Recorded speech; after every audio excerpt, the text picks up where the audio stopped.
Hello, hello, hello. Happy Friday. You made it to the end of one more week and almost to the end of June. Can you believe we just had the beginning of summer, the equinox, or it was the solstice? The solstice. What did we just have? Anyway, the thing that started summer. Yeah, it's the solstice because this equinox is spring. It starts spring. Anyway, we just had that, and we're almost at the end of June. 4th of July is a little over a week.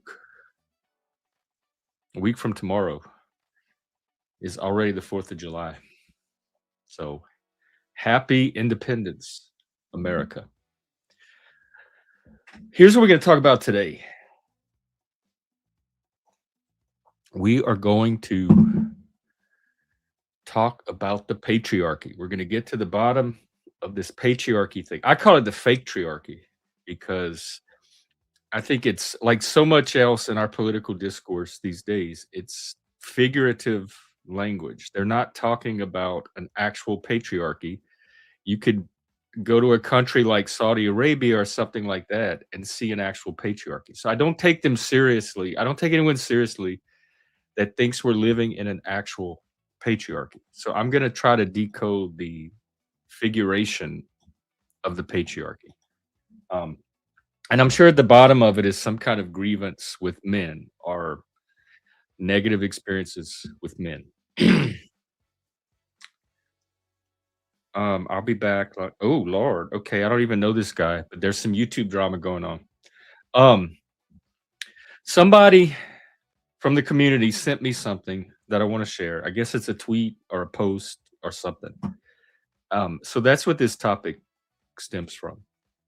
Let me pull this up.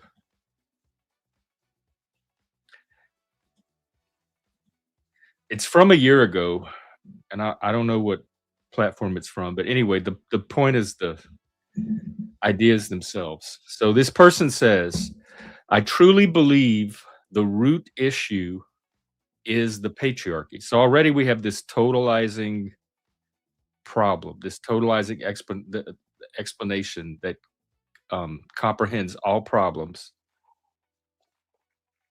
which teaches men that showing emotions is a sign of weakness.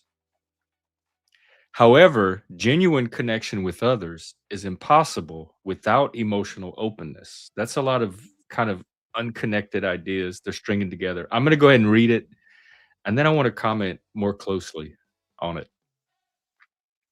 Men need to learn to love themselves. I wonder if this person is a man. I'm always kind of suspicious when an out group, people that are not from that group, start telling that group what they need to. Maybe it's from growing up gay and having a bunch of non-gay people be experts on homosexuality and tell us all about how to be gay and what gay was and all that when we were the person that was actually experiencing the thing. So whoever this person is, they think that men need to learn to love themselves, be vulnerable, and express their emotions. Okay, that's called an opinion. Things that are often discouraged from doing due to patriarchal norms. Again, I'm going to get back to this. This harms everyone. Of course it does. Everything harms everybody nowadays, not just men. While men's mental health is crucial at some point, like OP did, they must take the initiative to seek help. I'd say that about anybody. Ultimately, it's no one's responsibility but their own. Okay, this is very non-linear. I don't really know where their idea track is going because it jumps around so much. Men's mental health is a men's issue, but its effects ripple through society. Right, it is a men's issue. So unless you're a man, these are just your opinions on it.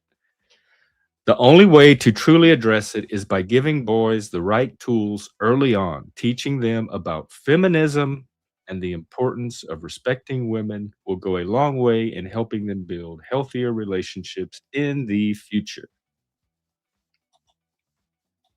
Um, oh, hello, Reed Henderson.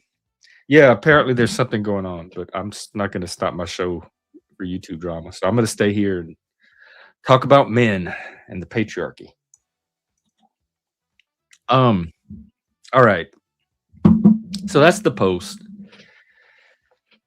The root issue is the patriarchy. Okay, then everyone's going to want to know what the patriarchy is, if that's the root problem behind everything. Now, this idea that men should restrain their emotions, not display too much emotion, appear stoic, et cetera, not appear weak. That idea has been around for a while. I want to say it's not there at the roots of our Western cultural civilization because Homer's men in the Iliad and the Odyssey are their emotions are very free flowing. They weep openly, they fight openly. So it's not a given for our culture. It got in there somewhere along the way. But the idea that being emotional or showing and it really it's certain emotions make you appear weak or there's this resistance on the part of men to being vulnerable in the sense of displaying emotions and letting people into that part of them. Is that all the patriarchy is? Is that all this person is saying? Like, why use the word patriarchy if that's all you're talking about? Because for me, and probably for a lot of men, it just clouds the issue. It seems like there's more going on here than just men showing emotion.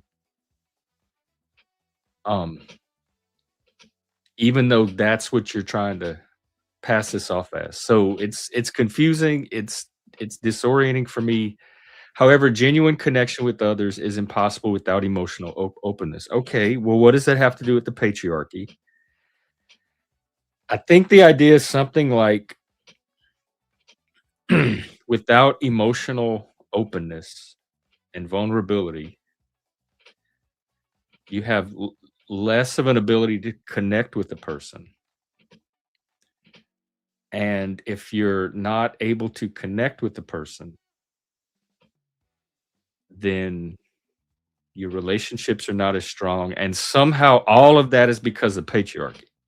So the patriarchy, I guess, is an explanation or a myth, in the sense of an explanation of why something is, explanation for the phenomena of this men not showing emotions, not being able to connect, not being able to be emotionally open, is because something called the patriarchy teaches us this.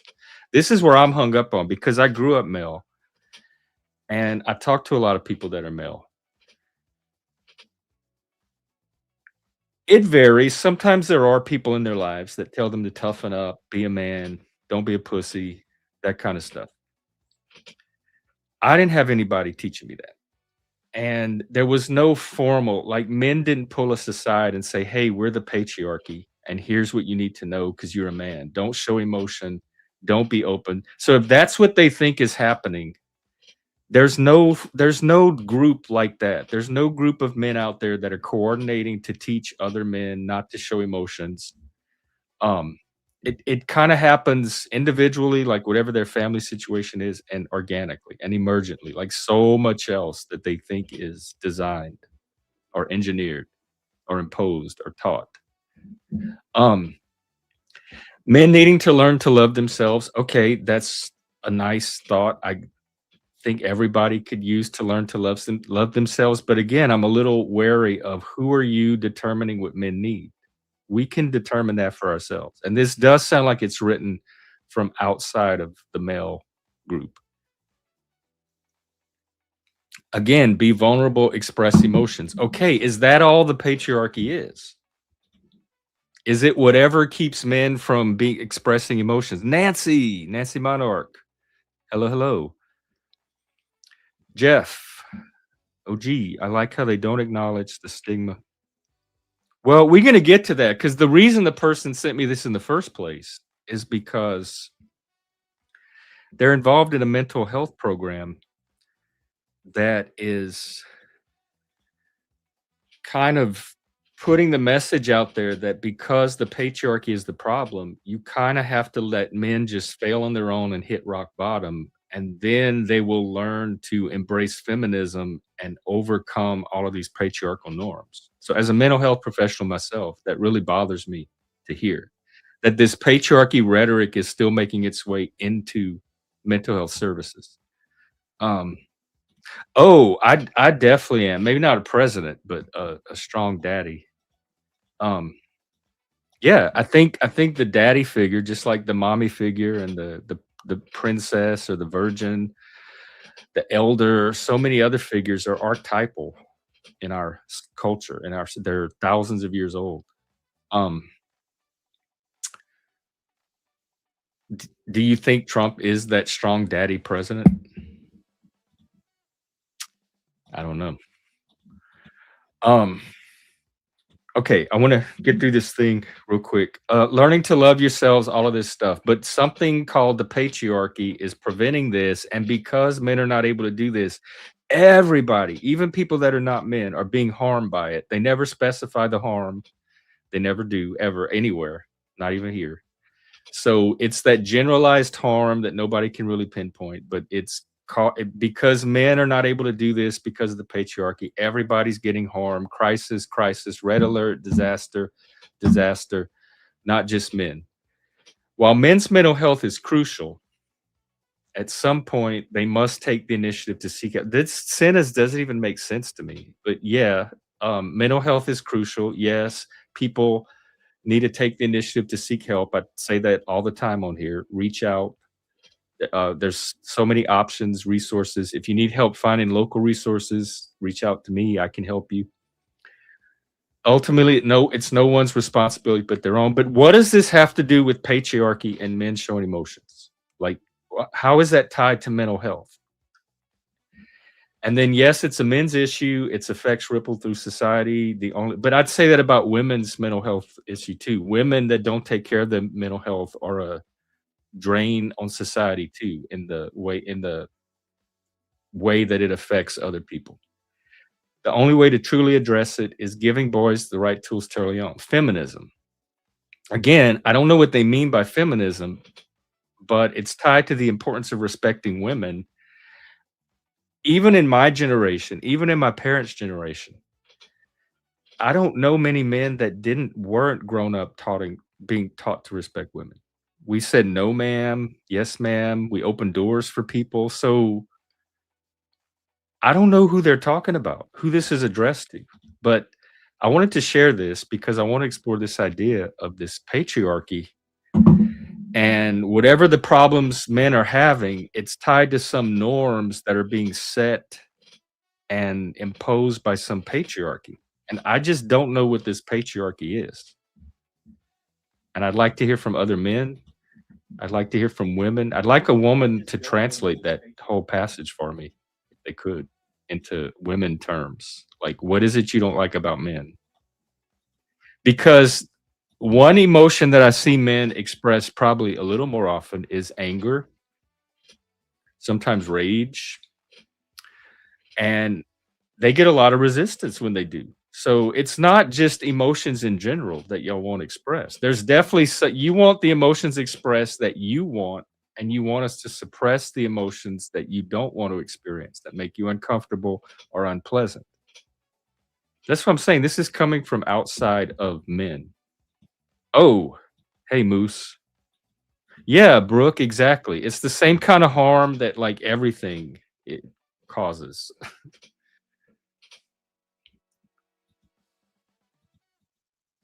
Donald runs his big mouth so loud.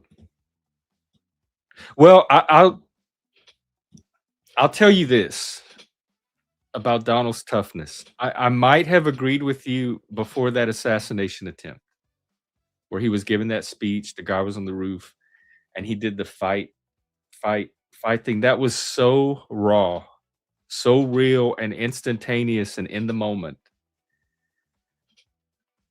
That is when I glimpsed a strength to Donald that I think a lot of people might have missed before that moment. So I might be having a different conversation with you had that not happened and I had not seen that side of Donald Trump come out. He seemed it seemed like he was much less talk that day, much less bluster, which he definitely is, and bombast. He had actual substance behind it all. It's like, okay, he's not just a talker. He can back it up with actual strength when the moment calls for it. And it kind of I started to re-see how I viewed his strength. And now I truly believe Trump does not play. Now I do like the recent Iran deal, and JD Vance came out and gave an explanation of it, which I more or less can accept for now. But I think he could have maybe been a little more tougher there, but there were strategic considerations that they had to make some judgment calls on too. So they were looking more big picture, long term. Men are allowed. That's another thing. Maybe growing up where I did from the South and in Cajun culture where emotions are not stigmatized. I mean, we're very free flowing with our emotions. There's people don't freak out about them like they do elsewhere. Um, Everyone's allowed to have emotion. Like nobody's stopping you from having an emotion. So I don't even know what this idea of permission to have emotions or what emotions you're allowed or not allowed. Even that is foreign to me. Patriarchy notwithstanding, like remove the patriarchy completely from the discussion. And I'm still confused why people think they need to be allowed certain to show certain emotions. Probably because the reactions that emotions get in some cultures. I'm so glad I didn't grow up that way, being taught that emotion you're having is bad or wrong or socially unacceptable or one of my worst words ever, inappropriate. I think I'd be even more neurotic and like dysfunctional than I am now. Emotions are normal, they're healthy, they're information, they're a form of intelligence, they're communication. I'm not interested in holding any of that back. What happened when what yeah, what happened like we were especially me because I was kind of the problem child. I had a lot of energy. Not that I was bad. I just had a lot of energy and I was always into something like there was always something going on because of me. But so I was like chastised a lot. I was scolded. I was talked to. I was attempted to discipline all of that. But never once in the middle of any of that did somebody say, why are you being so angry? Why are you having that emotion? Or don't cry. Why are you crying? Like the emotions were just allowed to be what they were, and the behavior is what was addressed. Why are you running around the house jumping on the furniture?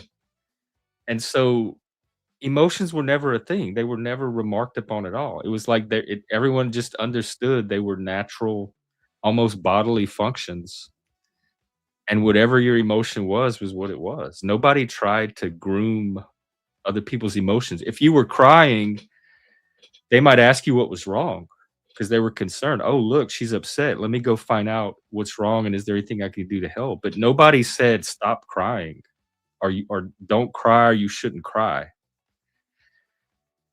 If you were angry, they would like try to figure out what the problem was. Hey, what's going on? What are you mad at? What happened? What did somebody do to you? They wouldn't say, "Why are you angry? You shouldn't be expressing that emotion. That's too much anger. Your emotion is that was never talked about ever by anybody. They never directed kind of correction at emotions themselves. Here's someone that knows a lot about emotions. Oops. Okay. Okay. Welcome. What's up? We're talking Yeah, about patriarchy and how men are like taught not to express emotion, but I know that's a cultural thing because in Sicilian culture, I'm sure yeah, yeah. that y'all are very passionate. And they It's were also interesting. talking about like the patriarchy. Where do those norms come from? Is there this thing called a patriarchy? I That think a lot of times, a lot of men are overly dominant. As father figures, they're overly dominant. They don't understand that. And just in my opinion, your child may not be as strong-willed as the parent. So you have to always be understanding. and not coddle. I'm not saying coddle, but like I think a lot of parents, a lot of fathers are like, get up, boy. If he sheds a tear, you p word, Was your and I dad think like that? my stepfather was not like that. My stepfather is basically just a very loving person, and to almost to a fault, to where he wouldn't reprimand you when he probably should have when you were making too many mistakes. But that's just a loving heart. That's a loving heart. But my father, my biological father, yeah, he's a Sicilian guy. He was tough, bro. Shut Oh, your mouth. Shut your mouth. Like say he was tough. And that's probably why him and my mother didn't work out, because he was a real tough guy from Brooklyn, So I think that you I think think that's the patriarchy? Just guys like that teaching their son well, I toughen think up? I think the older generation was overly hard on the youngsters, but it did keep them on the straight and narrow. So sometimes if a little bit of browbeating, in your opinion, browbeating as in, shut up, go get in the corner, or you're being a P word, maybe that sometimes is warranted in that situation because the child is faltering where he's not listening or being more of a man. And listen, I don't care what lifestyle you come from. It's just like, but a man is a man. He has to be able to lead, and so this is a great conversation about, relations between fathers and sons and patriarchy and how do you carry this over. And I know I did a great job with Nikki is very well spoken, and he's afraid of me if I'm disappointed in him. I don't have to hit him. I don't have to demean him. I don't have to do any of that stuff. You just give So, him the so look. what I'm trying to say is there's a way of parenting that you don't have to demean your child. Does that make sense? Well, how is he with expressing emotions? Well, Nikki's very stoic. And the problem with him is he lets it build, right? Like it builds and Mm, builds and builds. And then he's like, but then the first person he calls is me. And I immediately calm him down. I'm Jeff, I'm telling you. And but it's just like it's not good to hold your emotions. And I hate the fact when no, people me say neither. it's not okay for a man to cry. It's So you perfectly don't okay. seem like you hold your emotions much either. I So don't. whatever your father was trying to do, it Yeah, didn't it fully backfired. work because you still Backfired. managed to have a Yeah. healthy emotional And my father was never the king in the room. He was much more like just like a guy in the corner that if you needed someone beat up, he'd come running over. But life. but my father, My dad can beat up not only he's your dad, mad. but everything. He was dangerous, bro. He's older now. He's in his 70s, but I mean, but he was no joke, bro. I remember we were at the you want to hear a quick funny story? It's true. Oh, yeah, I'm always up for a story. We're at the flea market, right? So we go to the flea market, and the flea market actually had an arcade. And every Saturday after him and my mom broke, divorced, he would always pick me up on Saturday morning, and he'd take us to the flea market in God, what is it? It's It's in in New York. Queen.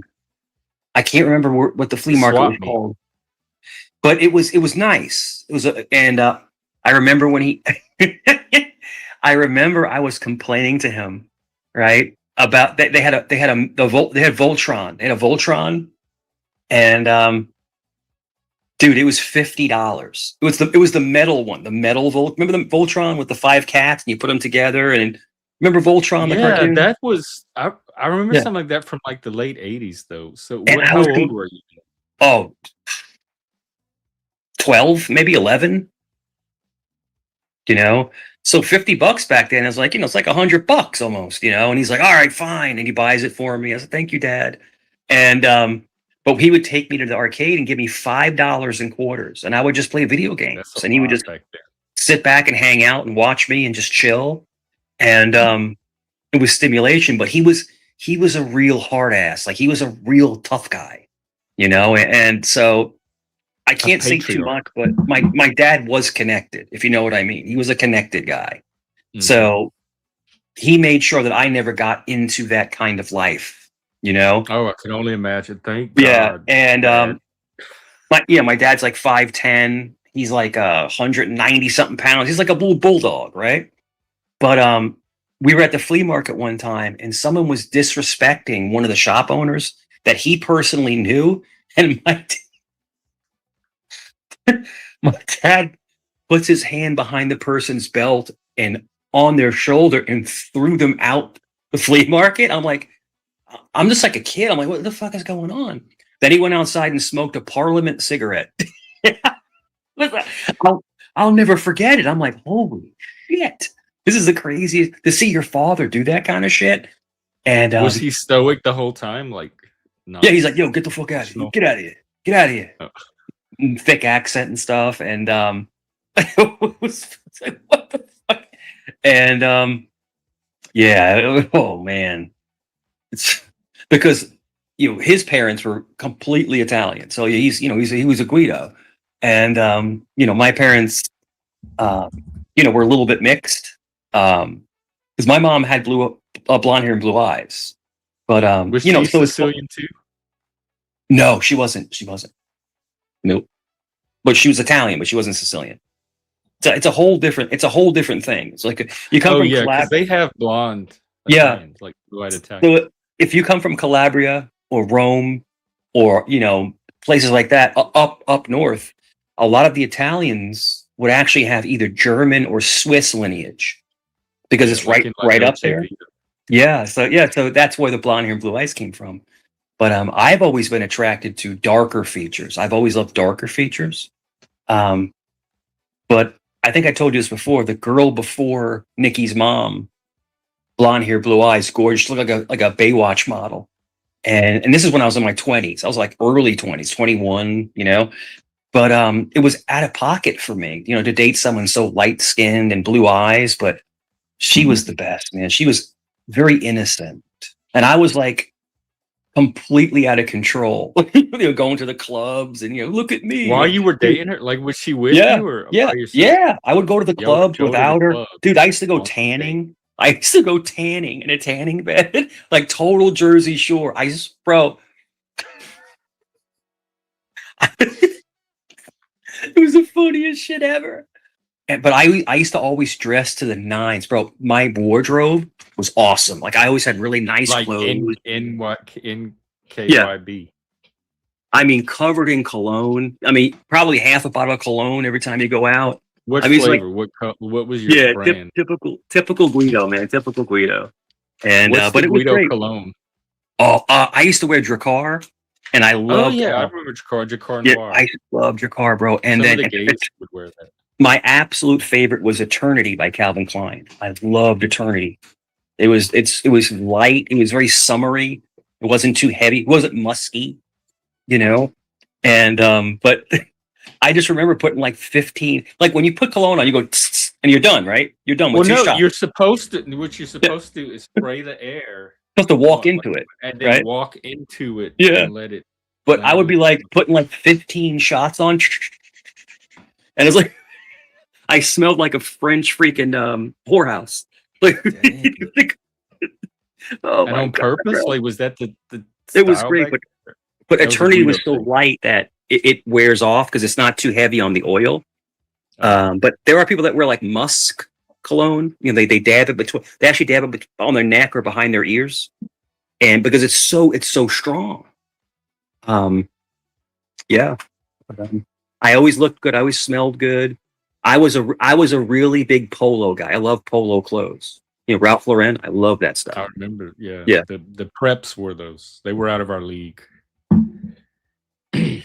the preppy kids had them. They had a separate store that they would shop at and get all that stuff.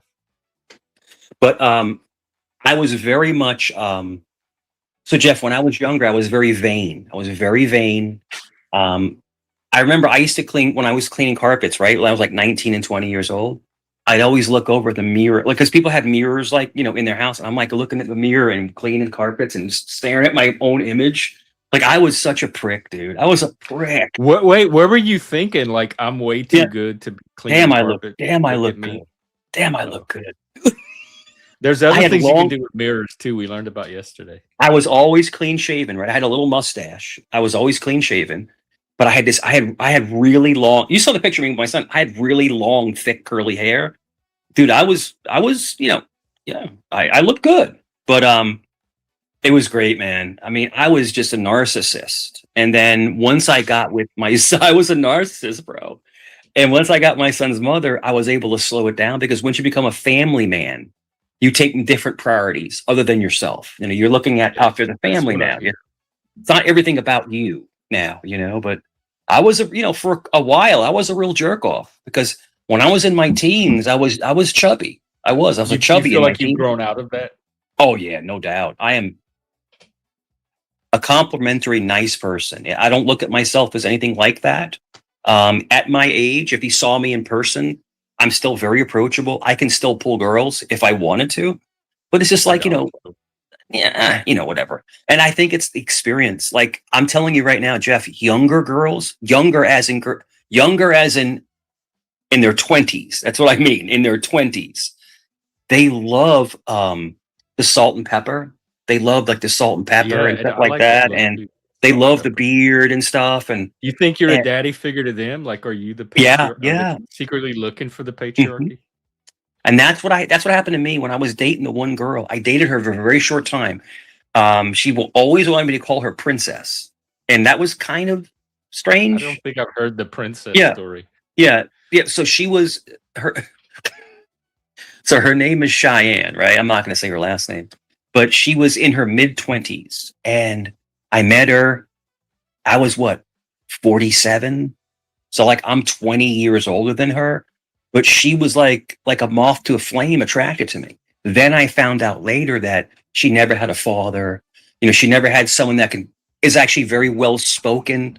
Like the way that I articulate, Jeff, you made me think I'm making this up. When I speak to people, they're enamored a little bit because people don't usually communicate like this. They're like, "What's Oh, up, yeah, that girl?" I believe. Yeah, You're very outgoing and they're like, engaging. yo, bitch, give me your number. That's what they're used to. So if someone comes up to them and goes, "Hey, how That's you the kinda doing?" girls that you go after? No, no, I no. feel like anybody could I could go pull those girls. There's a lot of women that are attracted to older men that can compose themselves and actually offer them comfort and security. That makes sense. It could be Like financial, it could control be it. emotional security, but because a lot of because a younger generation. So if you take this girl that was in her mid-20s and she's dating these guys in their mid-20s and they have their pants are sagging and they're saying, yeah, N word, you know what I mean? Like they get tired of that. They want someone that's going to actually say, you know I what? can't believe that's your competition, like, that's who you're Yeah, it's competing. gonna and there's so many older guys that get these young girls, but they do it nefariously. They're not looking for a relationship. They're looking for what we call a sugar baby. You know what a sugar baby is? That's what I know they're what a looking sugar for. daddy and Yeah, sugar sugar mama daddy is is. the So I older guy. A guess that sugar the baby sugar is baby would yeah, be yeah, I had is sugar the baby young friends girl. that would they were always finding these sugar But this is parents. the thing. When me and her would go out, right? We'd go out, and even when we're driving, I'm playing Frank Sinatra, I'm playing doo-wop songs, and she wants to hear like Fetty Wap and like, like What's Fetty Wap? no, no, you the Yin Yang Twins. I'm like, what is this? It's Yeah, a oh my god, I thought I was pretty musically yeah, educated. but I'm it's a not sure. generational difference. So in other words, the only Must thing you be. have in common is the girl's yearning for the father she never had. If that makes sense, Jeff. Well, yeah, and we were talking about this the other day with men, like that Yeah, father wound, yeah, that men have that too, and they look to, like, feel it in a sure, different way, but I think women have it in a different way, and they look they for it through do. their relationships. And Jeff, the biggest problem I think I have when I look at it and analyze it is women overly sexualize themselves towards older men for acceptance.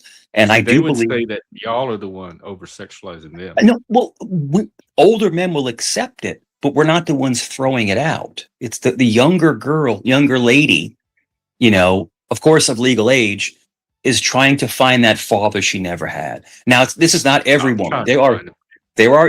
There are young women that are not like that, but there are women that do yearn for the father they never had. But what they do is they project it through, nails and fake eyelashes and implants and Botox Makeup, we were talking about makeup the other day, how women use yeah, makeup. yeah. And I seen some of the most beautiful girls. And I remember saying this to a girl. This is a couple years ago. She got Botox on her lips, right? And it looked cool, but I was like, what's it going to look like in 20 years? It's like same thing with implants. It's like they may have to be taken out in 20, 30 years. And then with tattoos, the girls that get covered in tattoos, like covered, dude, I love tattoos. I think tattoos are Do beautiful. you? But when women get tattoos like on their neck or over their eye or something like that, it's like that's not like corporate ready. Hey, I'm going to hire you to be. Well, is that what you looking for, the corporate ready? Because you were like hanging out at the dollar store with the I want hey someone. bitches If you're crowd. asking me, I want a woman to have those sexy attributes, but not be trashy, and don't go past the point of no return. Because if I'm taking a woman to meet my family and she's got tattoos over her eyelid and she's got neck tattoos, and I mean, I just think like you shouldn't really look for anyone else validation. That's not what I'm trying to say. But a lot of people don't understand when you alter your body, it stays with you forever. It stays with you forever. Jeff, Tattoos. I have, Yeah, that's one reason I don't want one because yeah, I can't think of anything permanent enough that I would I, do it. I've, so one of my best friends, okay, one of my best friends, his name is John. He has probably over 100 tattoos, like his chest, his arms, his I've never leg. heard about John Yeah, until now. John, one of my best friend, John. He's Irish. He's covered in Oh, tattoos. My best friend, and I've known John you for characters just appear. 25 years. But John is smart. He never got a neck tattoo. He never got tattoos on his face, but they're on his body. He owns his own business, which is very successful. So he doesn't answer to anybody. He's the boss. But when you put them on your face or your cheeks or your neck, where you can't cover them up, because there are people that don't like that. It looks prisonish, like you're a prisoner. Yeah, I don't like it. To Yeah, me it looks white trash. I just it associate does. tattoos It with white does. trash. And I have it. I have one of my kids has a lot of tattoos, a lot. She's covered, and my other kid has like two or three, but my one has a lot, right? And one of the girls, and she got one that goes above her collar line, and I got pissed. I was like, "What are you doing? Like, stop it! Don't do that." And you can have them removed, but it's very, very painful. They have to basically laser your skin off. It's painful and it's super expensive. Like You can get a face. tattoo for Yeah. $1,000. To have it removed might be 3,000. To have it's I don't want massive something that amounts of permanent. treatment. There's nothing I want permanent like that. I want to Yeah, be able to but undo anything if I want yeah. to. And then if, You if can't do people that with a gain weight, tattoo. and if people gain weight and lose weight, then the ink stretches, so they get distorted. When you have loose skin. So if you're going to get a tattoo, get something that's really important to you. But it has to be permanent. Like if you get a Yeah, tattoo of Mickey Mouse or something when you're 80 sure. years old, you might not even like Mickey Mouse. Like you don't know how you're going to feel about Mickey Mouse at that age. So it has to be something is still that meaning for you I want to decades get a later. tattoo. I want to get a tattoo. I really want to. And what the tattoo that I want is going to be of Saint Michael, patron saint. Yeah, and Where I are you want to going get to it get on it? my I want to get it on my high arm, up here on my arm. The And high because arm that was named after the patron saint. I with the was named gun, Michael for a like in the reason. picture. Yeah. That one. And him casting down, Lucifer. And but that means something to me. But people will get like koi fish and like all this weird barbed Yeah. wire and all this weird freaking shit. It doesn't, but there's no meaning to it. A tattoo is supposed to be, when you look at it, it reminds you of something very, very special in your Well, life. speaking of casting down Lucifer and all that, Yeah. somebody sent me a video. Remember that lady came up yesterday about why are you saying all this stuff about gay people? Yeah. And they sent me a video, and I gotta say, it was pretty damning. You Yeah. were saying some Well, I pretty. troll sometimes and I come back, but I'm torn on the issue. I'm torn. I'm a Roman Catholic. I'm not supposed to promote that, but at the same Yeah. token, as your friend, I really care about you. So I'm really, really torn on the issue. So I can I understand that. surmise It that, sounded like it from this video for sure. yeah, I'm torn by it. And that person is not a good person. That's a troll. But Yeah, but the yeah, video is worse. I just, they follow me around and shit. They're not allowed anywhere else. But no, if I offended you, Jeff, you are my friend. If I offended you, Oh, I I didn't take. truly, Oh no, you're gonna have yeah, to but work I way mean, I harder want, than that. Well, I want to tell you this to you, between me and you. I apologize if I offended you because I am torn on the issue. I'm torn on it. I should also respect your right to do what you want, but at the same token, my religion kind of pulls me the other way. So it's like you're being pushed and pulled. So I grew my own mom. I grew up with my mom thinking I yeah, was going to burn in hell my whole life. I'm used to being around people that think I'm yeah, going to burn, yeah. so it doesn't bother me. But the more we talk, the more I like you as a person, as a human being. And whatever you do behind closed doors is none of my business. It's none of my business. If that's your life to live, it's none of my business. I don't But it is try to easy make to it get caught right. up in heated conversations and maybe say the wrong thing sometimes, or maybe make the wrong judgment. And I'm going to tell you, Jeff. I shouldn't say this. I shouldn't say this, but Well, I'll now say you it. have to say it. Why do y'all try that? I have multiple family members that are gay. I do. And I can tell you this. I love them with all my heart. Love them with all my heart, man. And it's just one of those things where, you have to kind of balance religion with beliefs. Jeff, I think religion really kind of pulls people down sometimes. It really does. It muddies the waters because you're indoctrinated with these beliefs, but they may not apply to the person you're talking about. Like the patriarchy. Yeah, It that's it. Look, it gives you these false all beliefs ties about in. how to interact with It people. all ties in. And a free thinker is the most dangerous thing in the world. A free thinker, someone who thinks on And their a free own. speaker, Yeah, because if nobody can hear you think, there's it's not a lot true. of danger. It's true. What happened to me with my health stuff and it's just you kind of reawake again. But at the same token, it's just I'm so reactionary that when people attack me, I go right at them. So I've seen it. I got to Yeah. figure out a way to Got you in trouble here. yeah, I got to figure out a way to quell that, to kind of cut it down I and don't know. I was thinking about that though. It's yeah. so in the moment. Like you're not even. It's almost like a reflex. You're not even. By the time you're even aware you're doing it, it's already happened. There's a massive fire inside me. And I can tell you this, if I love somebody, I will go to death's doorstep to protect them. I will. I will do it. It's You've just been the there. way some people are just built differently. Like you like to talk it out, figure it out until you can't. And then you'll have to, defend yourself, of course. But with me, I'm automatically on guard. And I talked about this to other people about like past lives. I think I was a soldier in a past life. I don't know. Like I'm always like on the guard. I'm on guard, right? Mhm. I'm ready to charge. You think that's the patriarchy, or is to me that's a normal male thing, or not even male? Because there's No, women that are like that with their it's true. children, with their Yeah. spouses. But mine's to the extreme, Jeff. Mine is overboard. It gets way too past, what it should be.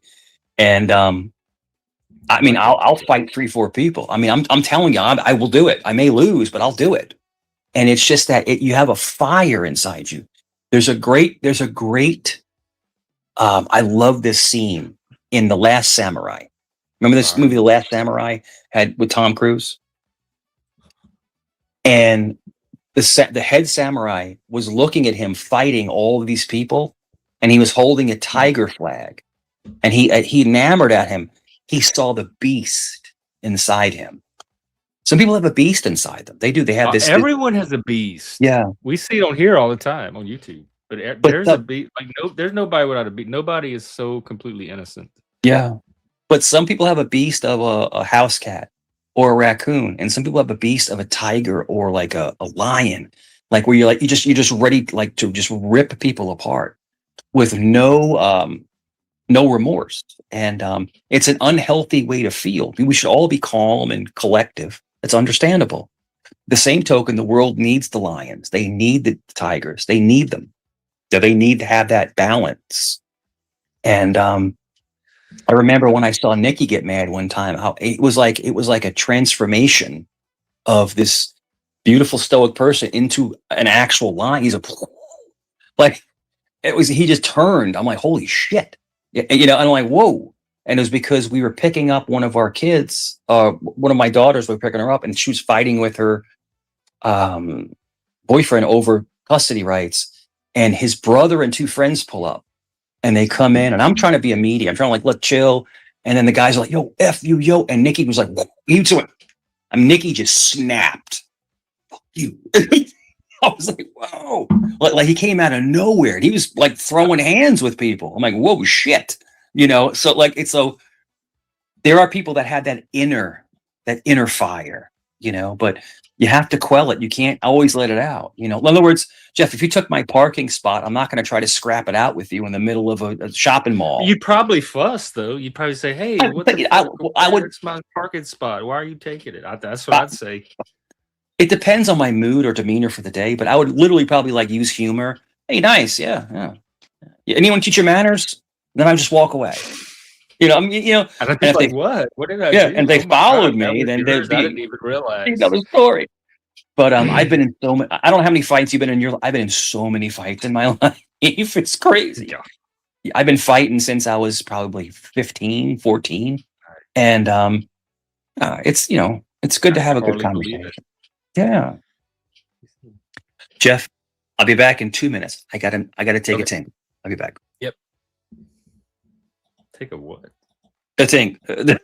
Yeah, go ahead. I'm glad you're getting up. I gotta use the powder room. Yeah, go powder your nose, and I'll powder everything while you're there. I'm just relieved to see you relieving where everybody else does. Let's see, indoor. Yeah, you're right. Some people just don't get into conflict in the first place because they're so personable and get along with everybody. I'm not one of those people, but I definitely admire the ones who are.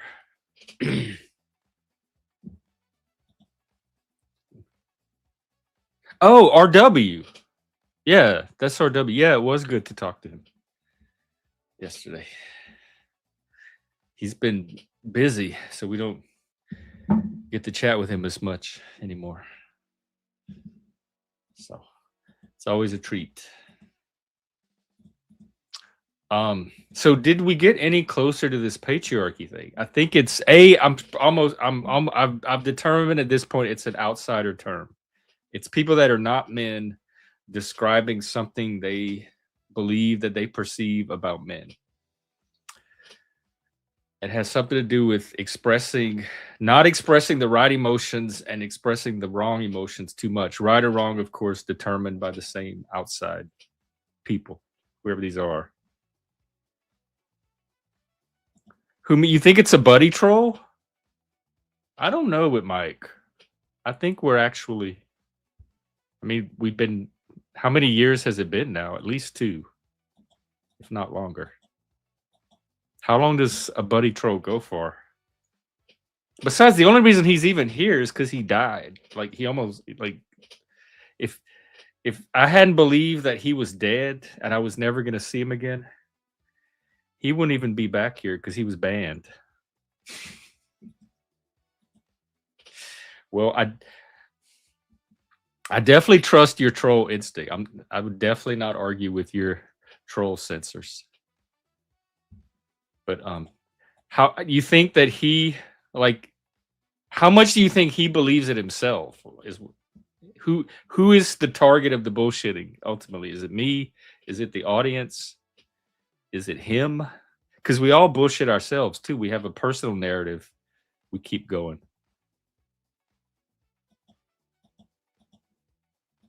Well, one reason he keeps coming back here, to his credit, is because he's able to maintain a space for himself here. Usually, most of the time. Boom. Yeah. Welcome back. Yeah, it's a good question. Why do I come back? I come back because, Jeff, you're infectious, man. You had a great personality. That's why I come back. I wish I was more infectious. I'm only infecting. Well, you're here. I think you're more infectious because my numbers go way up when you're. They do. Your views sometimes triple. So yeah, that's good. I'm happy to help you. But we got Cap Gun with us now. I'm happy to help you. You have a good forum for people to come up and just have a conversation. That's what I want. I believe conversation is healthy. Sometimes a little bit of They used to have this. They used to have this thing. Growing up in New York, it was Channel 9 and Sea Caucus, and Mario Cantone, and it was a Oh, I show remember called. him, the comedian. He Yeah, was on Sex in the City all the he time. was. He was like Dude, a I love. loud, Dude, witty he is so person. funny. But he had a show, a kids show, like a Pee Wee Herman show, and it was called Romper Room. You ever heard of I it? remember Romper Room. I didn't know Mario was on it. They had that old lady with the Yeah, she looked Miss Roper. yeah. Yo, I didn't know Cantone is Mario funny. Cantone was in Romper Room. Yeah, Mario Cantone, he's funny as hell, bro. And yeah, Channel 9 and Sea Caucus. I remember because when we grew up, we didn't have cable, right? And I remember going to my uncle Harry's and uncle Ronnie's house, and these are multimillionaires, right? So of course they're gonna have cable and everything, They were connected. and big pools and stuff. We were middle class. We weren't rich, but we were middle class. And I remember like the TV, it only had like four channels: 11, 9, 3, I think, and 7. So we Yeah, we we, had we only 3. had like four channels, and we had a TV that you had to turn it, and if the knob broke off, you had to use vice grips to turn it. Oh yeah, it would be that little. Yeah, we had Yeah, that too with the pliers. We have to use the pliers. We and had to go outside and turn the antenna pole and point it at the yeah, city we and then wanted to watch. my father, my because we're both named Michael, So my father actually for my birthday, he bought us it's like a 19 or 20-inch color TV, contrast. It was called Contrast. I think it was a Panasonic TV. Like, And to have a color TV, because the TV we had was black and white. So to have a color TV was so awesome back then. And they were expensive back in the day. Yeah, my father always had money. He always had money. I don't, yeah, he always had money.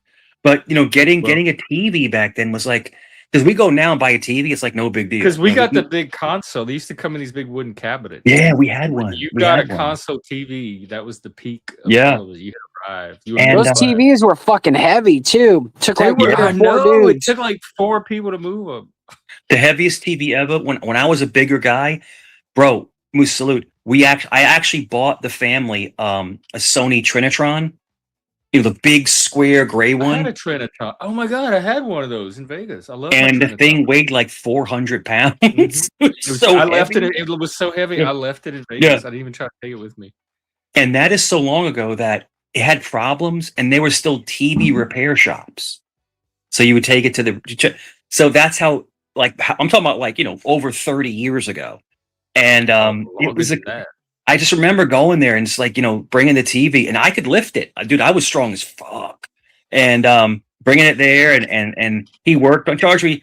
I think he charged like $50 You could to look carry at a it. whole console TV by yourself. Dude, I swear, Jeff, I swear to God. Yes, I could. I could lift it and put it on a dolly.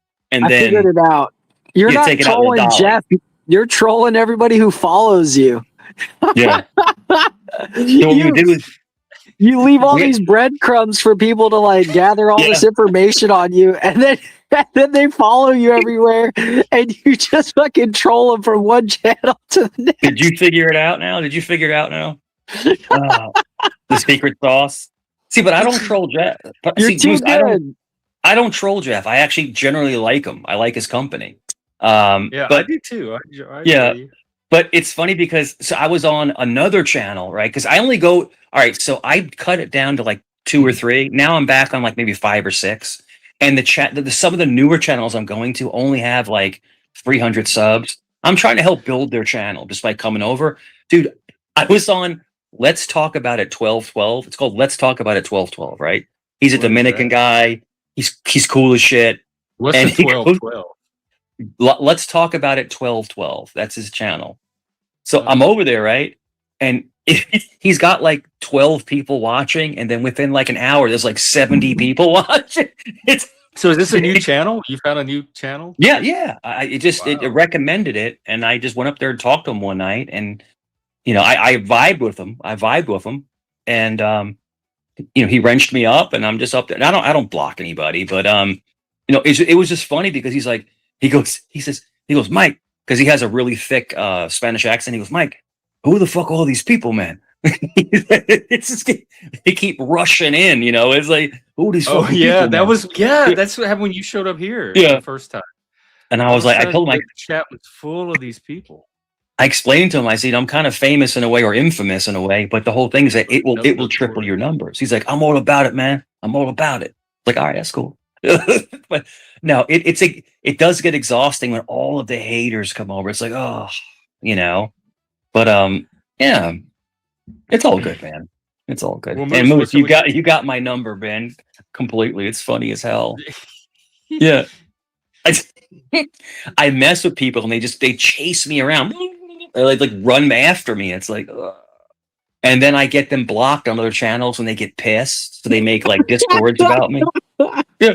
Then they get pissed and they make discords and they You've start got making yourself like this blocked these before. weird channels with weird videos of me. It's like, because at the end of the day, all they want is acceptance from me. They want acceptance from the legends. I That's don't all they know if want. that's what they like. What would that They even want look like? acceptance. Acceptance from you. They do. They really do. They want me to bend the knee and say, "You're my friend" to these other people, but they're not. Do you think you really think so? That's what they want. I honestly believe Hey, Ross. So if you ask, So wait, let me find someone here that hates you. There was someone the Strokeahontas does not seem to care for you pick very one, much. pick a Our card, main- any card. You think if you told Strokeahontas, what did you Sure. say? That like, hey man, I accept you. That they're gonna suddenly stop hating you and become a fan. Let's test it. No, they can't. They can't get out of their own way. It's called tanglefoot. It's when you're tripping over your own foot. You know, but the whole thing is that it's an analogy for somebody who can't get out of their own way. And I will never understand how I affect people the way I do because I am nobody. Yeah, I'm just a that's normal. same here. I'm just a normal guy. You know, I'm not anything like that. But I know that people are now approaching me to start a channel, and I just don't think I want to do that. I just don't think so. I don't. You know, You almost and don't need to. You have so many other channels. That yeah, I do. Yeah, take over. I went on CTs and you know I'm trolling people, dude. That got like 7,000 views. What? Yeah. It got like I was like Can trolling you do like that multiple. here? Or, I can if you want me to. He got 7,000 views and he got about $300 off me in kickoff game. So yeah, I want the channel owners to do well. I want them to do well because this is an art form, you know. Mm-hmm. I go to Joey's. So when people say that, you know, I'm protected, well, I'm a valuable commodity, you know. So, but it's I said I said to somebody, I said to somebody, I said, you ever find a gold nugget? You ever find a gold nugget? What? You ever find a gold nugget? No. Well, I'm the gold nugget you just found because I'm much better than you. And they flipped the F out. You have to be witty. You have to be witty with people. That's all. So, my biggest problem is that I overtake the conversation. And then when I stop, it deflates. So I have to be able to be more regulated with that. But you really need kind of your own space because you take take up all of it. So you need a space where like you're the headlining act. People are there to see. It's very much Tom Cruise-ish, you know, or like Brad Pitt-ish. You know, it's like, you know, somebody wants to go to see that person perform. Yeah. You know, so, but I do appreciate the fact that you actually have a good channel that actually has conversations. I appreciate that because I come to you as refuse. Like, in other words, like to like just have like a mini vacation. It's like a mini vacation here. You just have a fun and just talk, you know?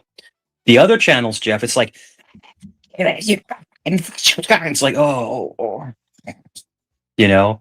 And a lot of times, Jeff, when I drop off those other channels, I'm not upset or no one's winning. It's just at one point I start to get a headache and it's like, I'm just going to take like a 20-minute break and come back. You know, that's all. Go ahead, Jeff. I'm going to cut you off. And Moose, salute. Oh, I'm laughing too much. Yeah, no, it's okay. Oh my God. Jeff, the way that I carry, it's unlike anything else. I'm probably the best running back you've ever met on YouTube. Like I can take the ball and run with it. And no one can catch me. They can't catch me. So it's funny. It's like My spine's hurting. the right first. now. You'll let Jeff. You'll let somebody up. The first thing they say is, "I'm just here to talk to Mike." It's the first thing they say. Usually it's to confront Mike or to ask Yeah. Mike some questions. But they can't catch me. Catch me if you can. You can't corner me. Because I'll just drop and diffuse the whole situation. It's like diffusing a bomb. You just Well, yeah, if you're gonna drop, they're not gonna catch you. you don't engage, and it's nothing to do with That's you. I'm it. not mad at you or the host, but it's like there's a term, Jeff. Never feed the trolls. Don't feed them. Just don't give them what. Is that what I'm doing? That's what Moose was saying I was doing with you. Like I shouldn't be feeding your troll right now. You should feed them to a certain point. In other words, give them a small. So, Jeff, this is a great analogy. Give them a kid's version, a small portion. As long as the numbers are high. A small portion. Because if you go too far, I'm going to get stressed. I'm going to get disrespected. And then I'm going to basically just drop. So you have to do it in moderation. Mediating. On your terms. Mediating when you have big players is hard to understand. It really. No, I'm telling you. I was on I was on a really small channel, and like 4 or 5 people came up trying to battle me. The channel only has like 200 people. They're like yelling at me and shit. And the channel was like, "Yo, what the fuck is this? Like, what is this? This is the craziest shit I've ever seen." It was like Battle Royal, But it's all good, bro. It's all good.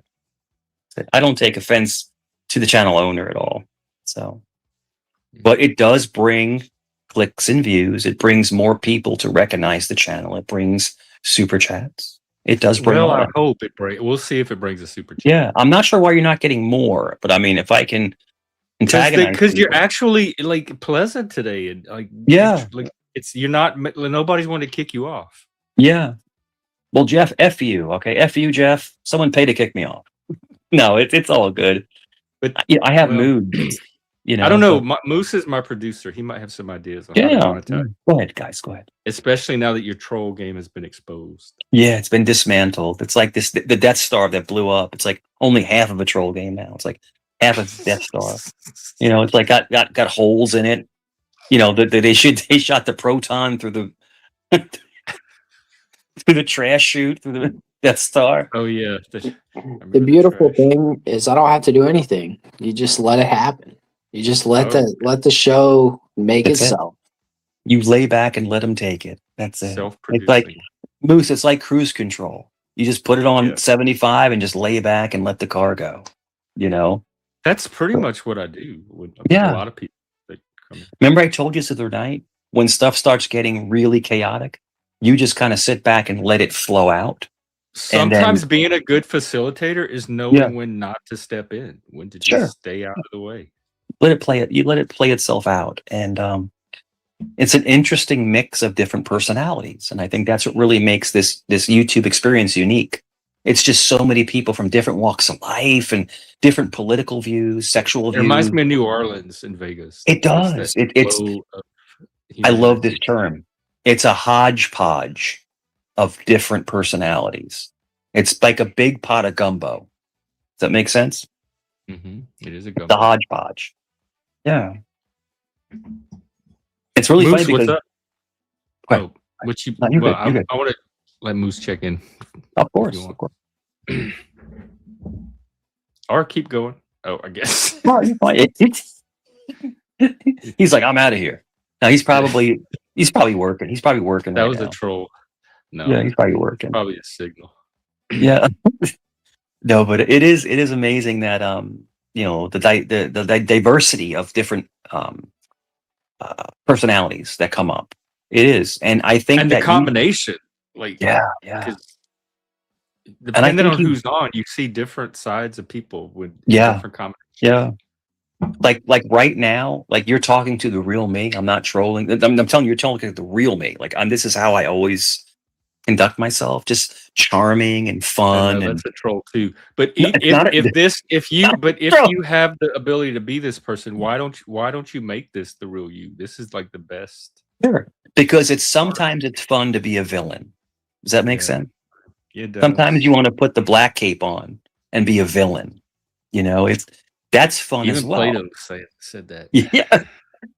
But then when you flip it back to someone very understanding and communicative, their minds, like, it gets blown. you know? And Jeff, I want to explain something to you So real it quick. was a This is the troll. most clarity I can give you. 90% of people that come on these platforms, especially in these sectors, cannot flip the switch. They are not intelligent. They're just literally looking to fight, be angry, cause The chaos. beat. Yeah, they don't have the ability to actually say, "Hey man, how's your day going?" Or Jeff, man, what about that memory you told me about? Or hey, what'd you have to eat today? Because that's mundane and boring to them. Because all they want, they're agents of chaos. They just want constant chaos, constantly. I like it a little bit, but not But your constant. trolling is a little more sophisticated. It's not Dude, just random chaos. yeah, it's something very I can't figure it out. It's me. I can't Oh, figure it it's out. It's like, you. it's like what am I doing? Oh, But it's bigger than even you. but I think of things the way that I don't know You're how just your the mind vehicle. exactly equates, but my mind works so fast that I can think of jokes, memories, all kinds of movies, music. I can think of it like within a split second. Yeah. And a lot of people are just very slow and just like, it's like, oh, but you said this 4 years ago. Okay, well, that's 4 years ago. We're in the future now.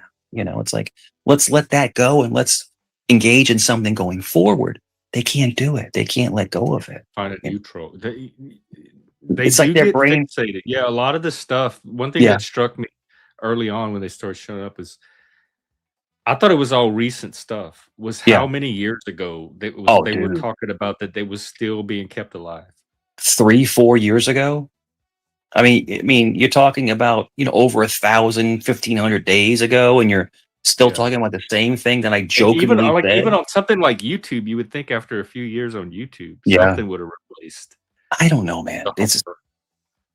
it's like I said, I always say the same thing. There's fanboys and fangirls, and these people, they'll And literally now they have a follow. bunch of other genders. Exactly. They'll Yeah. follow you around, and it's like, and I love the fact that another channel owner, two girls came up, Dutchy and Lupe, came up on a panel, and I'm up there, and I stopped talking, and the guest started interrogating them. Why do you follow this man? What are you in love with him? Like, he broke them down. It's called ERT, ERRT report. ERT report. It's another ERRT. up What and is coming channel, and he's ERRT? a very good friend of mine from CT's. ERT report. Oh, that's his name. Okay, let me look it up. Yeah, and he completely has my back. It's a friend of mine, right? It's a complete friend of mine. He's in Cali. He's in California, and he's trying to psychologically break these women down that are following me around, and he did a great job on it. And at the end of the day, they're like, Ert says, "Well, do you want him to leave the internet?" And Duchess goes, "No, because he's great content." And Ert goes, "Exactly, exactly. You have nothing else to talk about, lady. Like, you don't bring anything anywhere. You Yeah, just and then follow." that's a Yeah. good example, like what separates a good troll from somebody like Dutchy, because nobody's following Dutchy around. Nobody is waiting to hear what Dutchy has to say or for Dutchy to show up on a channel. In fact, I didn't even remember she existed till you mentioned her name. And Ert worked her to get soft, and then I came in with my troll. So me and Ert work in tandem, because he goes, hold on, Mike. He puts it. So me and CT do the same thing. He puts his hand up to me, and I stop, because I'm That a means power stop. forward. He puts his hand up, and I stop, Stop, and then he goes stop. like that, and then I attack. And I got Dutchy to admit that she's been in mental institutions multiple times, that she takes multiple medications. Well, I So mean, there's nothing wrong with that. no, That's not even but what's the worst. what I That's not said to even her the bad is, stuff. if you're battling mental health issues, maybe this is not the right forum for you to be on. Maybe you should take a step away. Oh yeah. Get Well, yourself together, and then but come a lot back. of people it Yeah. helped. They get some of their mental health needs Yeah. met here too. So it's depends on how you Then use it and where she you went spend your time. she went into this whole half-hour diatribe, Jeff, of she wants to peg me. I'm like, what are you talking about? So I mean, she's Dutchy did. yeah. It's Oh, on oh, live stream. boy. I You would just peg ruined you it. and make you my bitch. And I'm like, what? With her list, I'm like, that would never happen. You know, I mean, I'm sorry, I'm not that way. Oh, you'll be, because she said that before about me. And she did say that on another panel that she finds me attractive and she would totally date me. These people they're in love with you and they don't know how to come to terms with it, you know, but I don't want anything to I do with said it. early on, like, I wonder how much of it is just like disguised lust. Yeah. Admiration or obsession. So you could admire somebody and also obsess over at the same time. And then I said to her in one sentence, it's like Fatal Attraction, the movie. You obsess so hard that you can't have someone want you that you immediately want to destroy their life. And that's a mental health issue, you know, and I did say that. And they're trying to like double team me, her and that weirdo Lupe who was phone boning Wawa and getting donations from him. These women are Jeff, these women are strange. And you wonder why dating is dead. These women are weird, bro.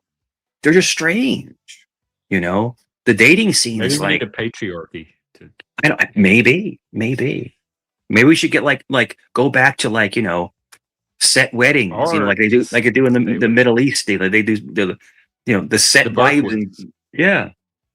But it is very interesting to see how people move emotionally and mentally.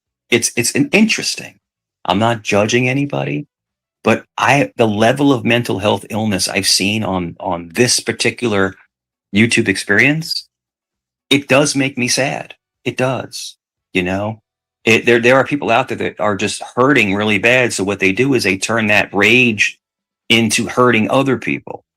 And have you seen that?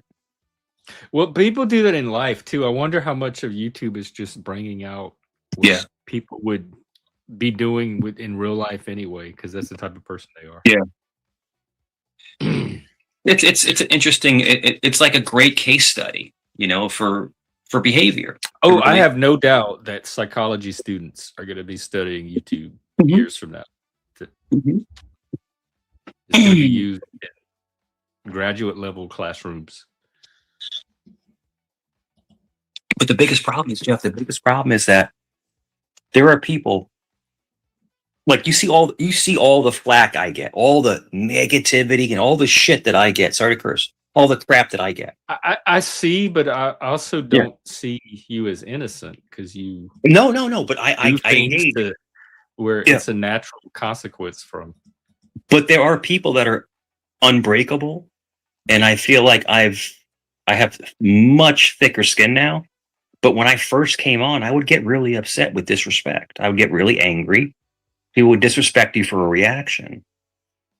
But anyone listening, don't let them get to you. Just laugh it off, and These are it's not that strangers. I yeah, don't it's not that expect important. respect from total YouTube internet strangers. Yeah, we got to find out though. We got to find out what happens. I know it's off the subject, but I know that Kane went to court today for the 111 stuff. So they may block that kid up. Yeah, for the swattings, for all the swattings. Yeah, I remember. Didn't they go get him? Like, Yeah, they got him expedite- from Michigan and brought him back to Virginia. So now he's back in Virginia again because he did it to me again.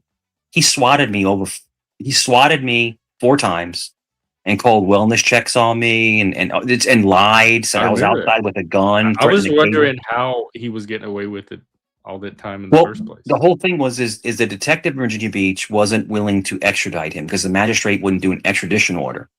But once I had everything submitted on all the stuff he did to me, and then when he did it to Kane, King Catharsis, when he did it to him, the magistrate finally said, "All right, go get him," because now he's doing it to multiple people. Mhm.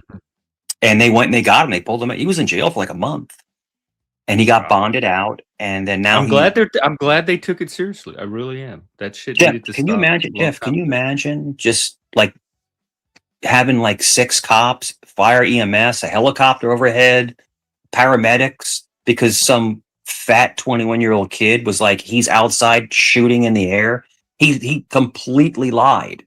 And he did it like And his 3 more. weight doesn't even have anything to do with it. But he did it skinny. 3 more. Well, he's not going to do well in jail. He's not in shape. He can't fight anybody.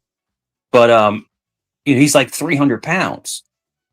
He's 5'8", 300 pounds. He's not going to do well in jail. I can just tell you that.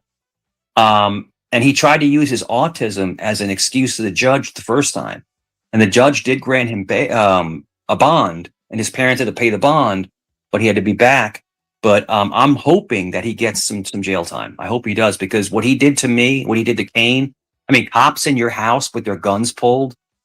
I mean, that is not cool, bro. No, You know, I said it at the time. I said, Yeah. this does not look it's not normal cool to me, or something that should be a norm. I'd be and all the messages he left. So he called the house. That's right. It was me. That's just And ignorant. with his phone number, like, he can't even dispute that it wasn't him. You know, and I kept saying to him, get off the internet, dude. You're 21 years old. What the fuck are you doing? Oh my God. Oh, hang on. Sorry. Yeah. I got really excited. We have a celebrity guest Yeah. in the back.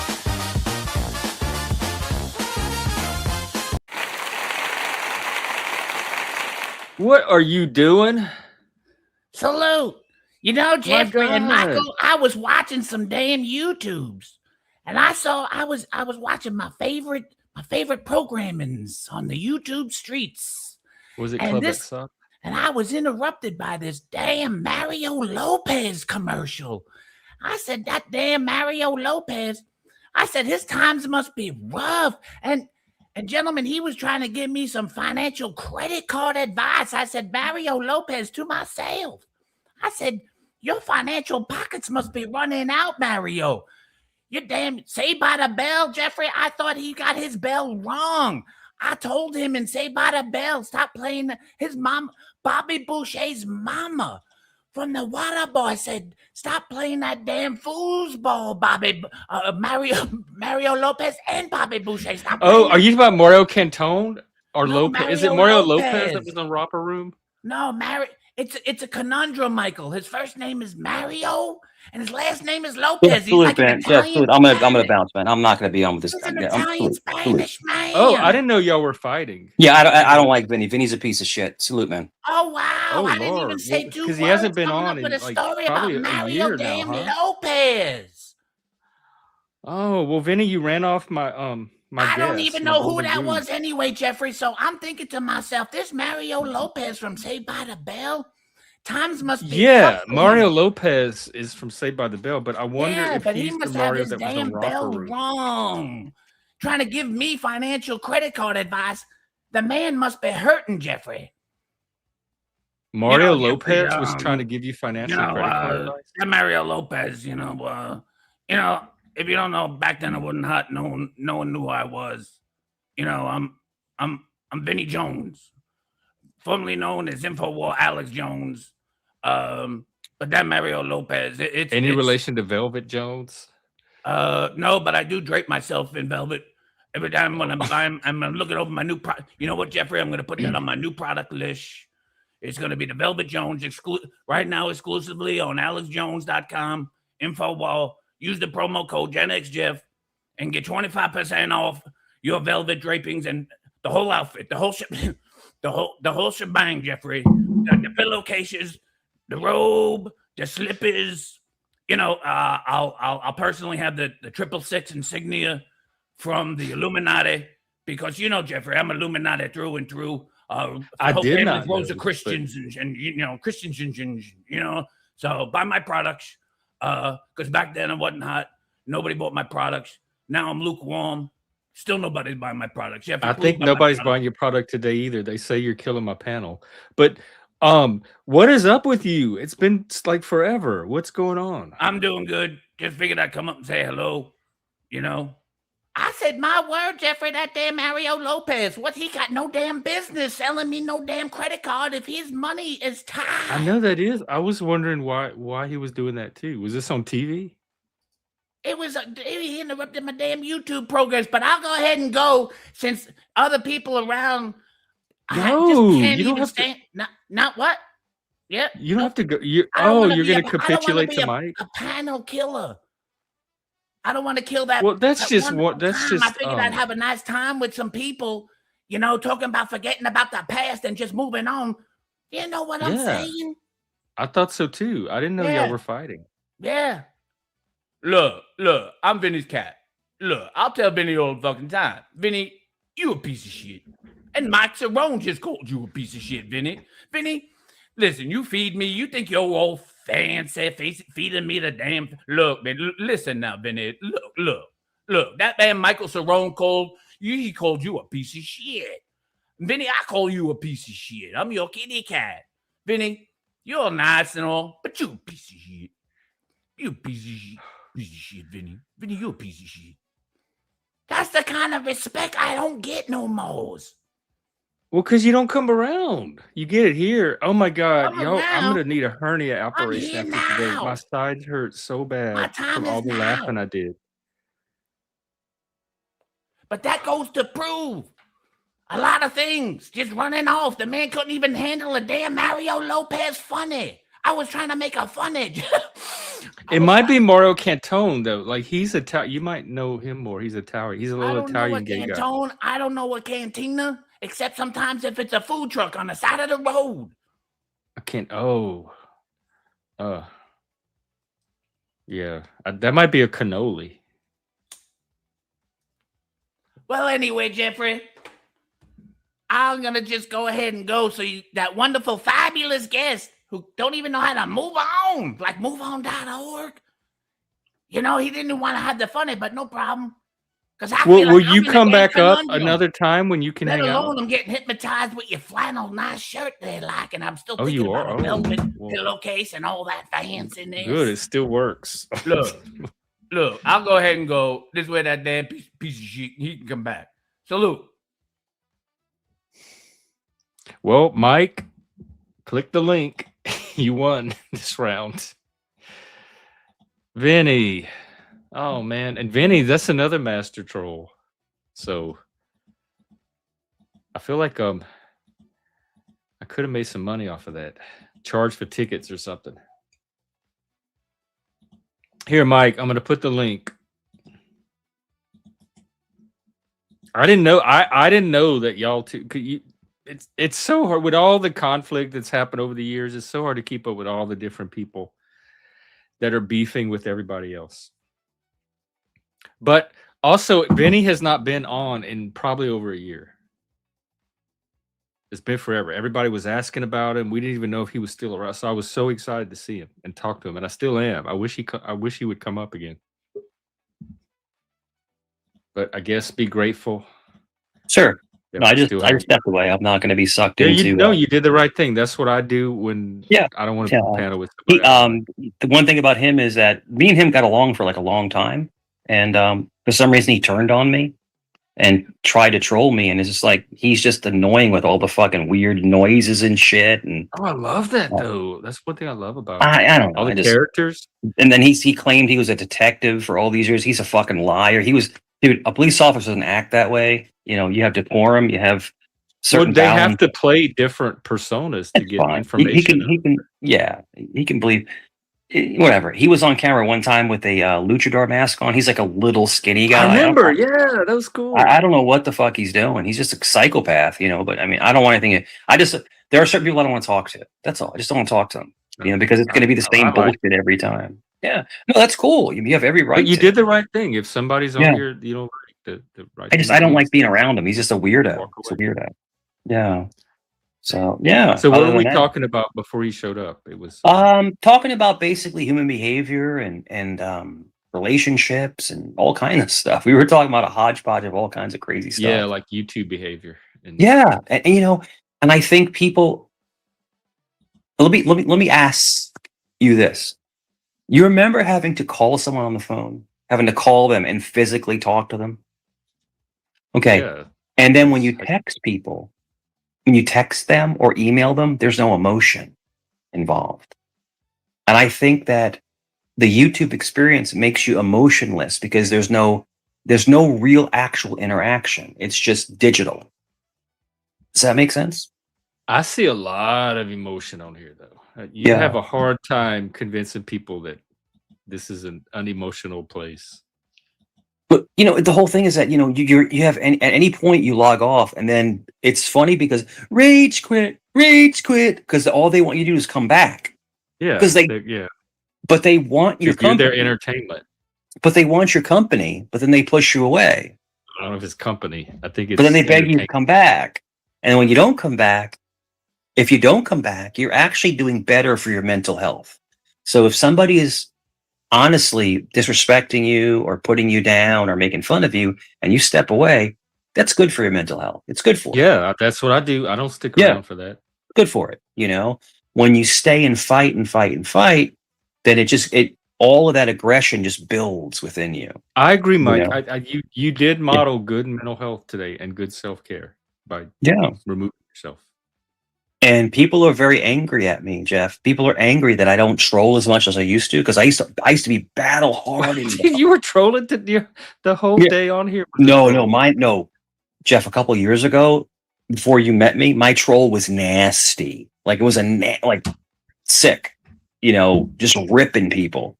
And then I would rewatch it and say, "Man, what an asshole I was! I shouldn't have said those things. I shouldn't have done those things." Oh, But I you was sounded proud.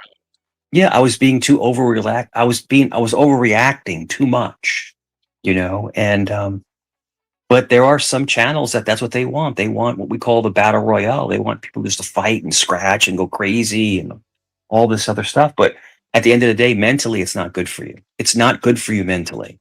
You have to be more zen. And I can say this: when people come up and argue with each other without cursing, without threatening each other, that's a great discourse. That's a great argument. Without having to say "F you," I'll meet you in an alley somewhere. I don't agree with you. Yes, you're right, but that's Yeah, also what got you. yeah, Like, yeah. it's I like was a you were. nasty troll, man. I was, but I'm not Yeah. anymore. Yeah. But no, I choose not to engage with somebody that's only looking for a conflict. That's all they're looking for. So I'll just drop. I'll say, "Hey, I'll be back," and that's it. I guess I just didn't pick up on that's what he Oh, was you're here for. fine. That Yeah. wasn't my impression. No, you're dude. You did nothing wrong. But he only did this weirdness with me the last couple months, because me and him we always had fun on panel together. We always laughed and joked Yeah, I around. remember we would all Yeah. hang out together. But he just turned Like on y'all me. were I was just like, I don't Sicilians. know what the heck happened, but I mean, There it you is what are. it is. And it might be just someone trying to be relevant. And I really do believe, Jeff, on YouTube, I believe people will try to get to jump on your back so you can carry them. It's almost like taking someone in from their drowning as in metaphorically, where they have really nothing to bring. They're just drowning in the water. And so they jump on the lifeguard. I'm the Are you lifeguard. on my back or am I on your back? Or are we on each other's back? I would say me and you, no glazing, Drown are swimmers. 100% equal. Okay. So me and you could save each other. In other words, you can pull me to shore, or I can pull you to shore, because we're on the same mental level of understanding how to speak, thinking about how can we make ourselves better or other people's better. So we're on the same path. I think spiritually, if that makes sense to you. In some odd way, yeah. Yeah. I mean, we're polar opposites, dude. We're polar opposites, but we still are able to have amazing conversations. So if you look at it historically, that shouldn't make sense, but it does. It makes sense. So, Yeah, because I think partly that is one thing that conversation does, is the power of conversation. It it brings does. people together from whatever backgrounds. Just Well, I like mean, music, like two musicians that play together can come from completely different cultures, not even speak the same language, and they can still come together and make music. it's amazing that, and I love the adage of opposites attract. I love that term, opposites attract. And I think maybe that be the paradigm with me and you, where we're very opposite in how we feel and think about things and process things. But at the same token, I believe that we respect each other. I respect you. I think you respect me, and we're able to talk it out, and have a conversation about things. A lot of people can't do that. They just get mad. They get pissy. F you. It's out of nowhere. It's like, oh, okay, fine. So it's an Do you think interesting you thing. could have had a conversation with Vinny? No, because Vinny is never the real him. This is all Oh. satire with him. He's So it's 1,000% no satire trust. all the time. No, he's probably never met himself. honestly, because it's all like Yeah, which self? but There's so but he many. can't actually sit there and talk about something like human Yeah, he rights can't. or He can't. I've had those I conversations never with him. have. He's done it with me. He's Yeah, not with me. He just it's always like it's like a clown show. It's like going to Barnum and Bailey Circus and the clowns are jumping out of a cannon, with glitter and shit. That's how I that's view him. fun. I like. I No, it like is that kind of fun. stuff. It is Clowns fun, and but glitter. if you're enthralled in a conversation and someone comes up, it kind of throws the whole conversation off. That's all. That's all. Now Yeah. I'm starting to see. Yeah. Yeah, you're getting a taste. Yeah, it's like like farting and shit, and doing cartwheels in his front yard with a plaid coat on, trying to sell you a used Like the car. Three Stooges, like Yeah, it's like yeah. Let me do it. Hold on. Oh, you can actually do it. Yeah. Yeah. That's one thing I loved growing up, Jeff. I loved Three Stooges. I bet I see it now. Yeah, Mo, Larry, and Curly. I loved Three Stooges, man. And they had Shemp. Like, didn't they switch And one of out for They Shemp? had Shemp with the black hair. Yeah. Yeah. Yeah, the greasy hair. Oh, it was go. And then it used to come on channel 11 late at night if I was not sleeping. The Honeymooners with Jackie Gleason. Oh, yeah. I never watched those, but I know I know them. I loved Art Carney. Art Carney was so funny. Was he Ralph Cramden? Yeah, Ralph Cramden. He was so funny. Yeah. Hey there, Ralphie boy. And he come in. He was like Ralph Cramden was like just like Michael Kramer in Seinfeld, like that perfect sidekick, that goofy sidekick. He was perfect in that before role. He imploded his career. And Art Carney was actually a really good actor. He was in a bunch of movies. He was actually a really good actor. Shoot, what's his name again? Freak, I can't think of it right now. Will Ferrell. The guy with the Honeymooners, the main guy. Oh. Why can I'm gonna Jackie bring Gleason? Do you know Jackie Gleason? And I don't know if you know this, and now you can look this up. Jackie Gleason and President Nixon were best friends. Did you guys know that? Oh, no, I didn't. And there is a documented story that they were both drunk, and President Nixon took Jackie Gleason to Area 51 to see UFOs. You ever heard this? I'm looking up right now the Nixon Gleason alien encounter under the cover of dude, night, February 19, tell you. 1973. You picked him up on Air Richard Force Nixon One. made a secret trip. Yeah. Jackie Gleason sees a UFO. I did not hear the Jackie Gleason, Richard Nixon UFO conspiracy theory until now. Check this How out. are y'all withholding that one from me, guys? Dude, so then Jackie Gleason builds a house. Look this up. Jackie Gleason's UFO house. He builds a house in the middle of the woods in the shape of a flying saucer. What? It's called the Mothership. What? You can't make this shit up, bro. Oh, wait, hang on. It's actually it's kind of mundane cool. now. Seems like I've It's seen kinda plenty cool, of yeah. houses like this, but look back then. Yeah. Oh, Look at it. this.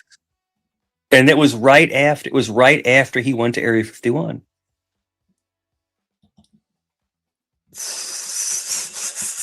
The flying The saucer kitchen house. curbs. That's got to be annoying.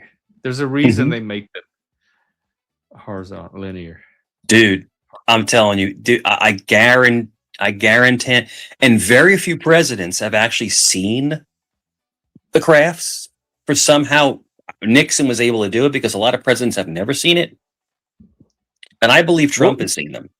Was there anything in those UFO files they released like 2 or 3 batches, and I didn't hear a single word from any, not even the conspirators that come up here on they're UFOs. being I heavily didn't hear a single thing about anything. Yeah. Nor the Artemis mission. They're being heavily redacted. But the thing is that I've personally spoke to a pilot because I'm in Virginia Beach and Oceana Naval Air Base is right here. Norfolk Naval is one city over, but Oceana Military Base, that's where all the F-18 Super Hornets are. And what they'll do is they'll fly over to Norfolk and they'll go onto a carrier, and the carrier will go overseas, and they'll fly, missions. And the pilot said to me, he said, all I can say, because I got to know him a little bit from Chipotle. Remember I talked about Chipotle? And Yeah, the parking lot. I go to Chipotle like 3 times a week. And I was like, come on, man. I was like, tell me the truth, man. Have you ever seen something you couldn't explain? I just said, you couldn't explain. He goes, I've seen things that should not be normally moving that way. And that's all I'll say. And I'm like, wow. Like, in other words, they move in different directions. And so you can't say that these things are man-made. Like a hovercraft thing. Well, they're like these, helicopter. they're squares, and then there's discs. Then they're also orbs now. Now the orb. Yeah, we saw a picture of an orb the day. Bisay is into that. I think, if you're asking me, I think the orbs are interdimensional beings. I think that's what they are. Oh, what leads you to that? Because it's not a craft. It's a ball of energy. So it's not material. It's not material. It's not material. It's an orb. I'll be right back. Like in Poltergeist.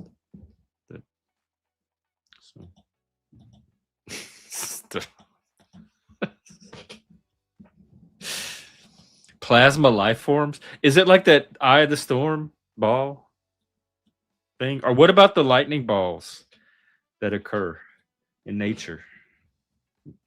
Could it be that?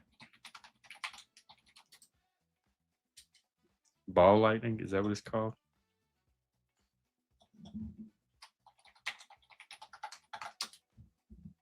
I don't know. I'm inclined to find natural explanations for things before I jump to the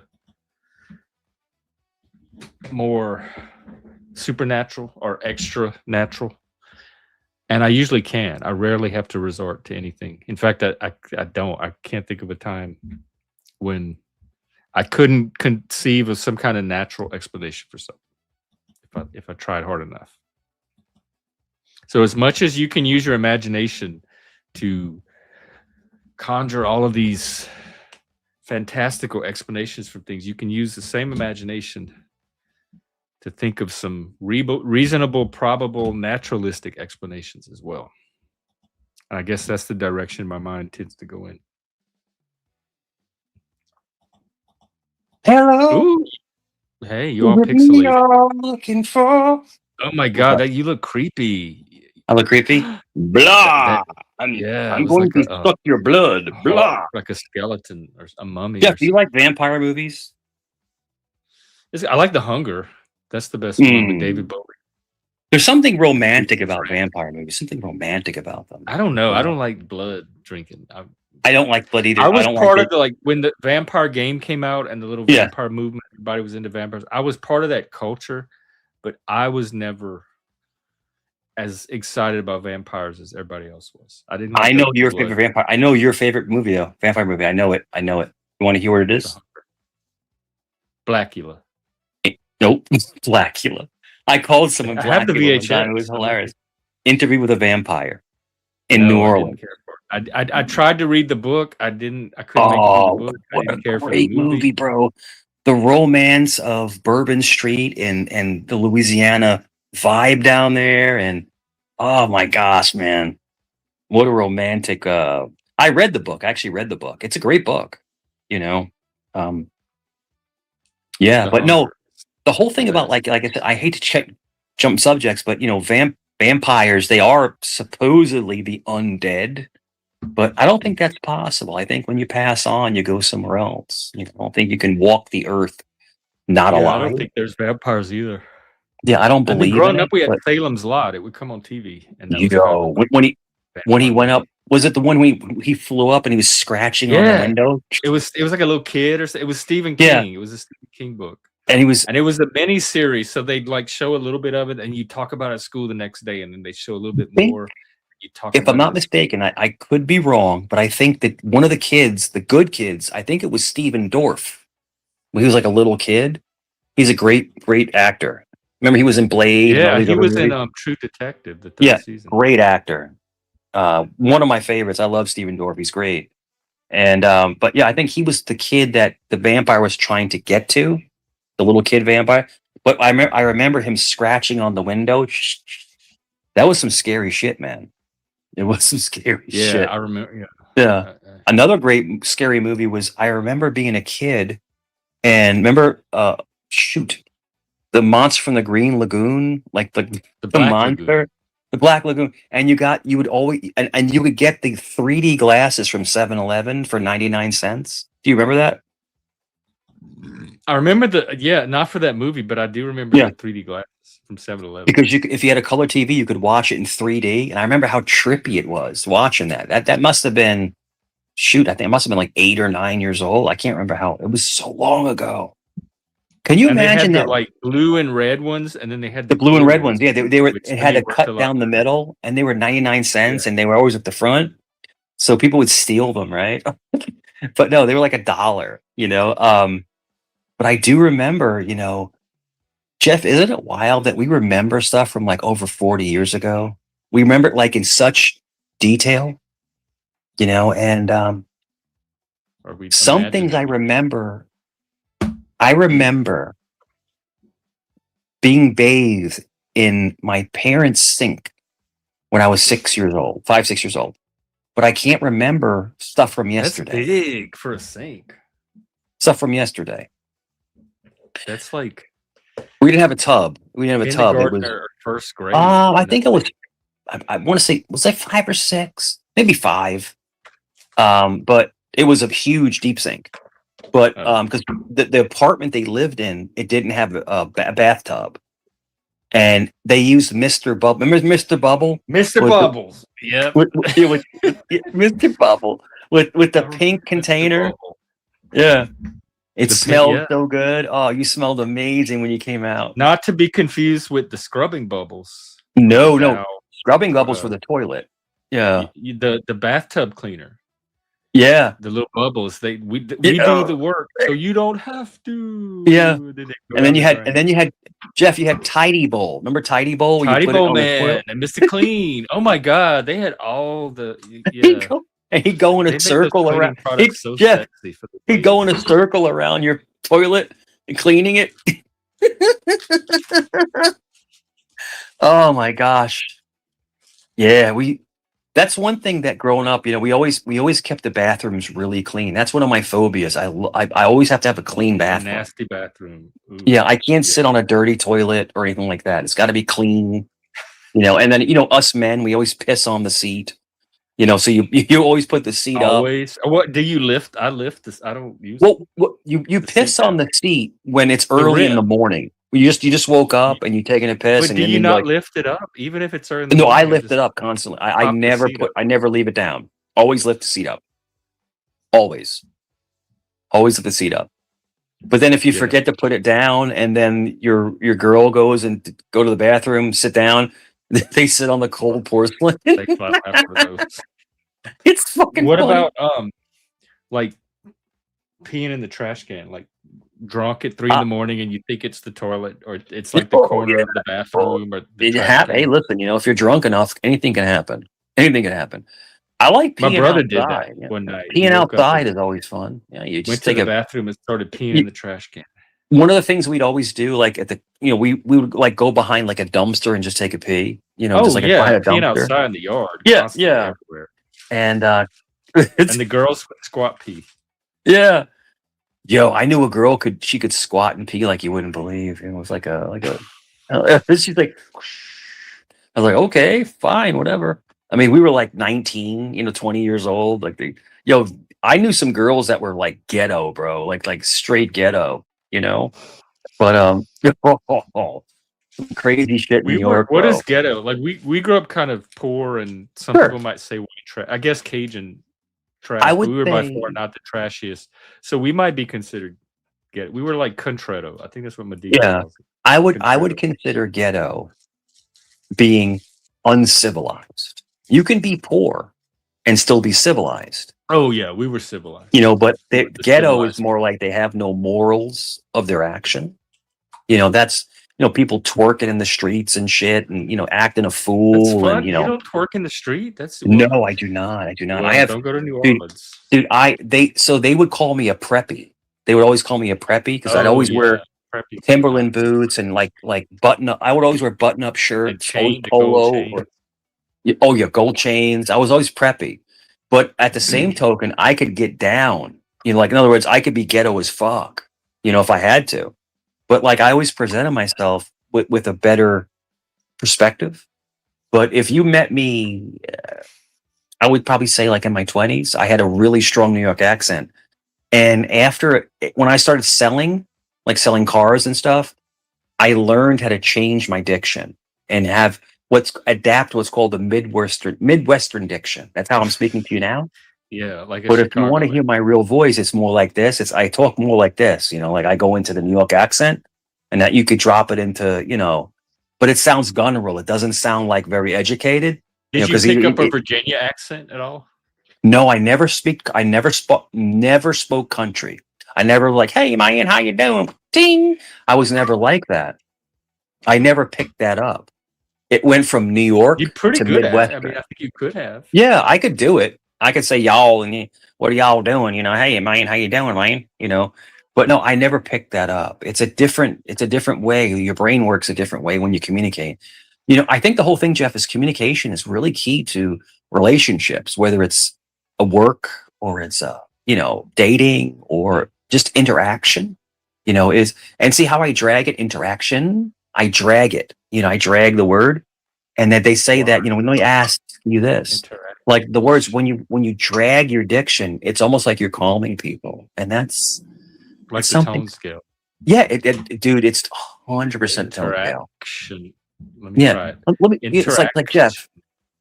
Jeff, our interactions are always very positive, and the whole thing is that I want to learn how to be a better person to you, and how can we fix this? And you're like, Jeff's like, okay. No, And you I was start laughing. thinking about it. You're like, Like it was a bit. But I go, the funniest, I told you this story before, and I'll tell it again. The funniest shit ever is when I first moved here to Virginia Beach, and I was dating this fucking smoking hot country girl. And I told you her parents owned a pig farm. Is this Princess or a different one? No, this is a different one. Jeff, there's so many. So I know. I've been around the block, brother. But she was a sexy country girl, right? I remember I was 20 and she was 19. And so she goes, my parents want to meet you because we're dating. Like, okay. And we go, it's in Pungo. Pungo is the most remote, like remote part of Virginia Beach. Like it's the country. It's on the border of North Carolina. We pull up. It's a fucking hog farm. It's a pig farm. I'm like, what the fuck? Like, and they're like, hey man, how you doing, man? That's how they're. Hey man, it's good. It's good time to meet you, man. Already. And I'm just like, what the fuck? And I told you, dude. And their house was beautiful. Like they had a beautiful house, but they had all these acres, and they had pigs and like hundreds of pigs. Yeah, like running around. I'm like, he goes, hey man, you want to shoot? I want to shoot. And keep in mind, I'm like 20 years old from New York City, right? You want to shoot? I told you, we went in the backyard and started skeet shooting with shotguns. It's like, what the fuck is this? This is the craziest shit I've ever seen in my life. And they were the nicest freaking people ever. They were nice, but they were super country. Hey man. It was like, whoa. A lot of country people are nice. I love country. No, they were so nice. And the mother goes, because I'm younger. She goes, the mother goes, he's very handsome. And I'm like, well, thank you, ma'am. I appreciate that. And I said, ma'am. I always say yes, sir, no, sir, yes, ma'am. I've always had those that was ethical, appropriate use the way that I hold doors for people. I'm like that. I've been built that way. But I felt like the mother was hitting on me a little bit. It was kind of weird, and no, but we and then they had smoked pig, and then we had what do we have? Greens, collard greens, Mm, Black Eyed Peas. mm. So these were white people, right? But they Yeah, ate like we people white from people like, eat all oh, dude, they ate like people like that were in like, that, or the most of them. down south, and what a great time. Oh, dude, I remember. I'll never forget this. I don't know if you do this. I love bread. You like bread? It's okay, depending on the type of bread. I don't like go out and seek it. Like, oh, I'm The hungry for some mother bread. made homemade biscuits, and I must have ate like 8 or 9 biscuits. Like I was just scarfing these biscuits down.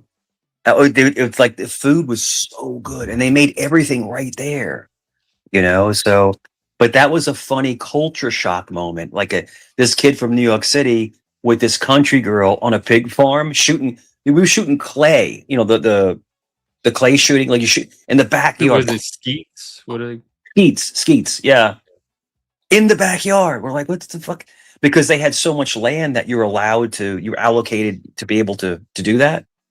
And it was what an experience, man. It's just you look back at these memories, you're like, what the fuck was I doing? You Yeah, know? I have a lot of what the fuck memories, and you do Yeah. as you get older.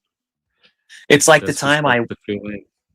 it's like the time I met the owner of Birdsong Peanuts. Birdsong Peanut it's a really huge peanut factory in Suffolk, Another Virginia. person. And I met them because I was doing work for them, doing restoration. Like they had a flood, and I was young. I was Uh-huh. probably in like early 20s, and I remember just going to their house and talking. And these are old school, multi millionaire Virginians, like generational Virginians, right? Probably Civil War generational. And I'm talking to the guy, right? And this is back when I They was probably younger, had and slaves. oh, no doubt, dude. They had a plantation, bro. Bro. They own a peanut factory. And who do you think was picking the peanuts? Wasn't white dudes. But I'll never forget. I'm in there, right? And I'm talking to the owner, and he goes, yeah, yeah. And I was like, we're gonna go ahead and drop a dehu. We're gonna dehumidify the walls. We're gonna get rid of this. We're gonna take the ceiling out. And he goes, and I had an accent. I'm gonna take the ceiling out. You know what I'm saying? And I didn't say, what I'm saying, but I had an accent. He goes, let me ask you something, man. This is how he talked. Let me ask you something, man. I said, yes, sir. Are you some kind of Spaniard? Yeah, if I was a Spaniard. Hey, are you Yeah. Are you okay with STL or brick? Yeah, it's touch and go, but go ahead. Yeah, give it a They're shot. in the back. All Yeah. right. But I Welcome. said, and I was always like a ball buster, Jeff. So I said, well, can I go outside and put my conquistador helmet on? He's like, what is that? That's what the Spanish used to wear, like back in the day with the helmets, the conquistador helmets. And he's like, I said, well, no, I'm Italian. And he goes, I guess that's okay. Well, thank you. I'm allowed in the house, And I remember asking you to use the bathroom, right? Can I use your restroom, sir? And the wife said, you can't use the restroom. Any help can't use the restroom. These were racist people, bro. Whoa. Virginia. Welcome. Yeah. I couldn't use the restroom in their house. It's like, what? Because you were Spaniard? No, because I was Italian. They were like, no, you Oh. can't use our restroom. What? Oh, This was the girl you were dating? No, this is when I did the job for the birdsong peanut okay. people. Oh, right, the peanut. Yeah. People. Yeah. No, the girl I was dating, her parents were fucking awesome, bro. They were the coolest fucking people ever. Yeah. But they had that really heavy Southern draw. But the Southerners, like the Suffolk birdsong people, these are multi millionaires, And not saying that makes you any better or different, but you could tell that they were like Civil War, Civil War? Yeah, they have a peanut factory, and then they've had it for like 100 years or 200 years at that time. But the whole I'm on thing a was Civil War trail right now. that's great. But Yeah. Virginia is serious. actually known for the Wait, peanuts. what? Are you outside? Are you hiking? Yeah, I'm somewhere? outside. That's awesome. Catch me outside. How about that? That's right. Yeah. Oh, dude, I went to so my ex-wife's family's from Knoxville, And dude, they have some great Civil War stuff up there. They really do. And then we have Yorktown here. We have all these different battlefields.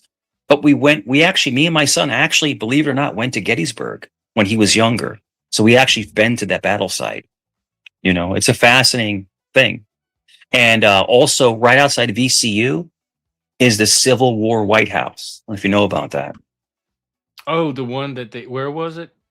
What's Right outside VSU's campus. It's right next to the VSU Medical Center. Civil War campus. The city that it was in? Yeah, dude, it's crazy. That's where Jefferson Davis lived. His son actually fell out the window and passed away. It's a lot of history there. But yeah, it's right there in Richmond, Virginia. Richmond was the Confederate capital. It's the capital of the Confederacy. Richmond's a wicked place, bro. It's half shitty, half liberal. Yeah, it's a weird place. That's a Good weird food though, mix. great food. Yeah, it's like a leftist ghetto area, but they have great food and they have some amazing freaking breweries. If you guys like IPAs and stuff and like brewed beers, Richmond is the way to go. It's like the artsy fartsy area of Virginia. But no, that was the Confederate capital of the Confederacy. Well, Jeff, you can look it up. It was. Yeah. What STL? What have you been up to, and where are you now on the Civil War trail? What's that? What's going on? I'm walking the dog. I'm on the trail, man. Okay. Is that the same trail you walked on before in the woods? Yeah. Mm-hmm. Oh, I didn't know it was a Civil War trail. That's pretty cool. So you watching any of the World Cup? Have you been following any of that? Yeah, I've been watching it constantly. Did the USA win? Are we still in the running? Yeah, they're in the group Turkey? games right now. Yeah, USA is moving to the next round. France is playing right now against Norway. France is the favorite to win the World Cup. Yeah. Sorry, go Bears. France is always very good at soccer or football, as you would say. USA has a chance, but I don't see USA winning it this time around. I don't either. Right. Also, another great team. Believe it or not, this go around at Mexico was very good. Yeah. Very, very good. I was at that game. They did. They beat South Korea. Yeah, I'm always pro Italy, you know, being Italian and stuff. Mm-hmm. But Italy hasn't won in a very long time. So I believe the last one, I think, didn't Argentina win the last one? I'm trying to remember. I think so. Because they had Messi. I think Messi was like came back. Messi was Argentinian? I thought he was Italian. No, he's Argentinian. He's Argentinian. Oh my God! That's God. the thing. I was carrying around false information this whole time. No, it's okay. Yeah, the craziest thing. So Del Piero was one of my favorite players, but the whole thing is that a lot of Spanish and Italians have very similar last names. Because in actuality, Italians and Spanish, they're very much interlinked. You know, with DNA. You know, so you can be Spanish and have an Italian last name. You can. And it's funny because think about this, every single Italian last name ends in a vowel. Every single one. Mm-hmm. If you're Italian, it ends in a vowel. Not everyone. Let me find one that doesn't. Yes, Jeff, AEIOU. Yes, it ends in a vowel. Look it up. I'm gonna ask. You can yeah, look it up. Does every Italian name end in a vowel? And it'll say yes. Is there an Italian name end in a vowel that does not end in a vowel? There's gotta be. It's thinking. Yes, plenty. Really? Well, wait, hang on. It's screwed up because they're saying things like Rossi, Ferrari. Come on. Let's go. Listen, Bernard, Milan. No, this way. Perrin, Trevisan, Furlan, Sarton, Mannon, Tosin, Ballerin. I haven't heard of any of these names. Borden. No, never. The vowel. This thing is screwed up. It's not answering right. Yeah. If you're truly Italian lineage, your last name always ends in a vowel. A vowel. I didn't hear of any of those names that they suggest. Always ends in a vowel. you know. And then there's deviations of it. Like my last name is Cerrone, but we actually come from the surname Cero, Cero. But like when you came through Ellis Island, they would change your name, and it would be Cerrone, Savone, and they would change your name. And yes, Savone. What does Cero mean? Cero means bitter oak. Horn? Oh. Means bitter oak. Rhinoceros. Bitter Well, oak. Cerrone means bitter oak. And yeah, so it's interesting to look at, the diversity of like people's last names. And I told you this before, Jeff, I think I told you this like last year. I had a friend of mine who thought his entire life he was American Indian. Then he does a DNA test and it comes out that he's actually Persian. He's actually Arab. So it's like, you never really know what he didn't you even are. know himself. He didn't know. He had no idea. He had no clue. He was adopted. He had no idea. It's not like the Indian on the Save the Environment commercial from the 70s who turned out to be Sicilian, but he was Italian. Yeah, he's actually Italian. Yeah, but it's crazy. But like so we would mess with him, right? So like he thought he was American Indian. So so then we found out he was Persian. Me and my friend got him a prayer rug. It was funny as shit. We got him, the Arab prayer rugs. He's and we would mess with him all the time. But no, he's a good friend. Wait, really, what? really. That seems cruel. Like, No, religion. I said, Talking him over his religion. No, I said embrace it. I said embrace it. No, it was like it's when friends just mess with each other. But how is getting a Muslim a prayer rug messing with them? No, prayer rug, so he can be a Muslim. That's like giving a Christian a rosary here, man. Well, yeah. Well, so if you're a Muslim, if you're a true Muslim, you have to pray 5 times a day to Allah, and you have to point towards. Have you seen some of those Muslim players praying on the field? Yeah. Oh yeah. Yeah. During the World Cup. No, they had some at work that would go in the break room and pray. Yeah, yeah. I have no problem with Muslims. Did you call them Muslims, Gen X Chef? I say Muslim. I know, the Gen X Chef. Do you call them Muslims? Muslim. Yeah. No, I call them Muslim or Muslim. You could say Muslims, but I say Muslim. Well, growing up, you should say that too, Jeff. I think you should say Muslims from now on. Muslim. But then once I started actually meeting actual Muslims, they said Muslim, so I started saying Muslim instead. Well, Jeff, the one thing with Muslims, you have to be careful because they hate deviation. So, if they had the individual, I had some Muslim coworkers. And they were some of my favorite people ever. I love working. I told you I went to. They were some of the most sane, functional, competent. Like they didn't get caught up in any of the dysfunction that happens around here in the workplaces. I went to. I told you before. I went to the mosque. I went to mosque that one time with my friend from across the street, and I had to take my cross off. They don't allow the crosses inside the mosque. And I did it out of respect, but I was kind of pissed, because I love Jesus Christ. But the whole thing is, listen, I don't want to make someone uncomfortable in their own home. They're inviting me into their home, as in the mosque. You sound very well mannered. Did Jesus get over it? I mean, he's like, Jesus is very forgiving, God before Jesus, right? So, and in that case, in the sense, did you put another God before Jesus by taking off the cross? Well, the paradigm. That's a good question. The paradigm is, and this is how I particularly interpret it. Jesus Christ is our Savior. He's our brother. He's our best friend. God is our Father. So, in other words, when I pray to God. I don't pray to Jesus. I pray to God. But aren't they the same person? Well, that's a great question. So you have the Holy Trinity, the Father, the Son, the Holy Ghost. You have the Holy Trinity. But the thing is, what God did was, this is what God did. God loves us so much. He created a Son to be the mediator, the buffer between God and man. See, I don't respect that. Like he should have done it himself, not sent his son to do it. But then the son was also him. It was not even a son. It's him. He's also his own son.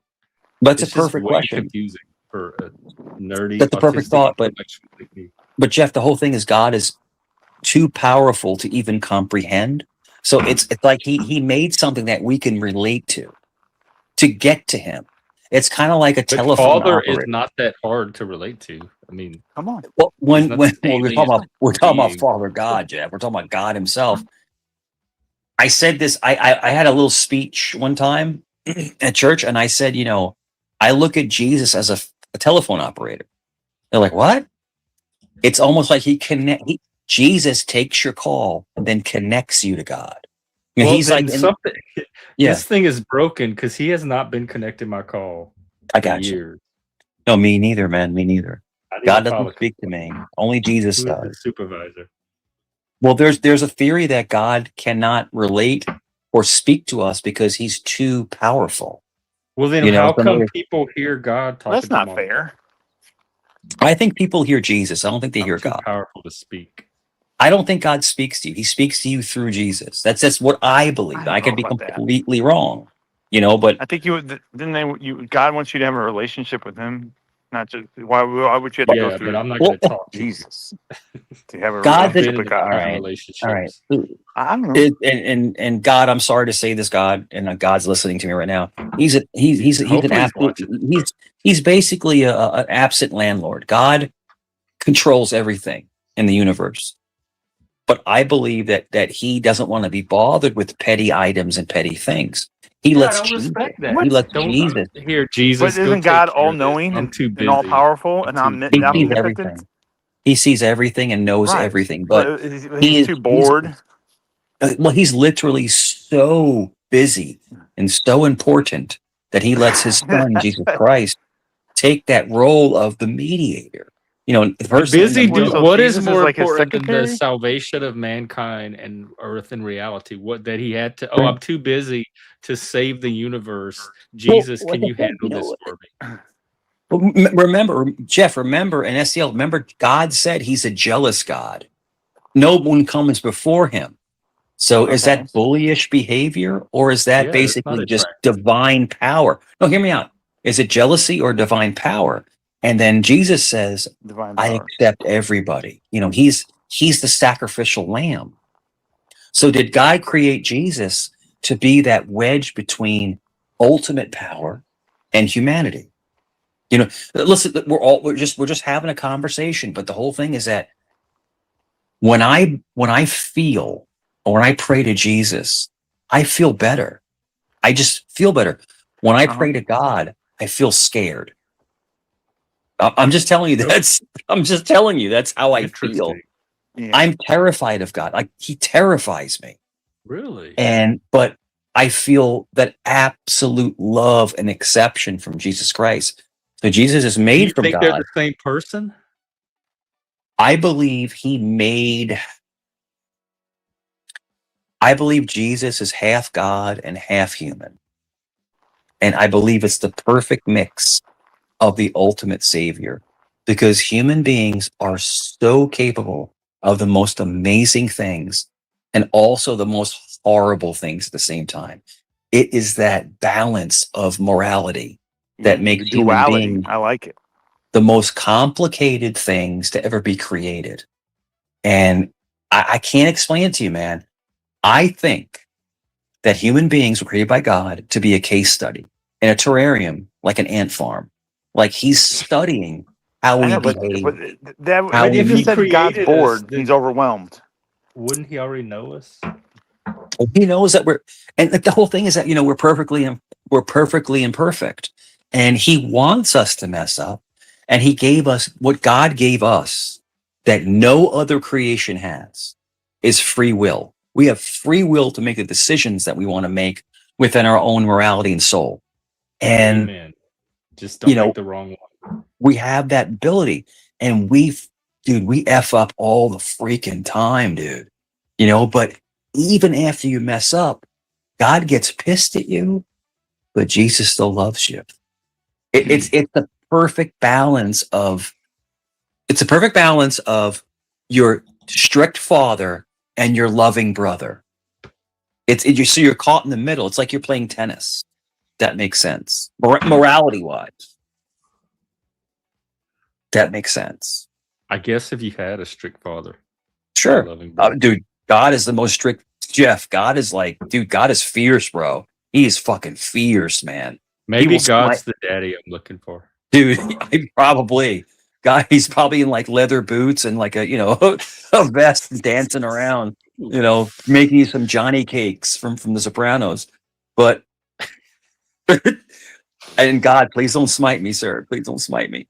But I'm just telling you, like, it's fascinating when you get into, the thoughts of the afterlife and how things really work.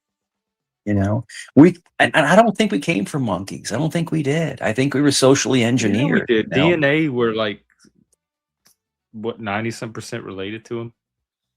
Yeah, but we were seeded. That's why I was telling you. Like, in other words, we were in hominins. What do they call it? In hominins. Yeah, the We were hominids. basically just cavemen. And I truly believe that when the movie Prometheus came out, I had a connection to that. And they called the creators. And I believe the creators were fallen angels, and they seeded us into being who we are now. And that's just what I believe. And when I speak about this at church, people get really pissed at me. They don't like to hear that kind of stuff. They don't want to hear that kind of shit, What do they say? That's Like, we don't sacrilege. believe That's that shit. sacrilege. That's not true. Adam and They Eve. call him a heretic. Yeah, Adam and Eve was the creator. No, Adam and Eve didn't create shit. Okay. So, and then all of a sudden, and then you have Noah's Ark. Noah, all his kids were basically inbred. So because they were the only ones. Yeah, if you look at it, what was going on with him and his sons in the tent when he was drunk and they had to cover him up naked? I'm not sure. It's so convoluted. It really is a convoluted story. Do I think the flood? Hang on, we happened? got to interrupt Jesus for a second. Right.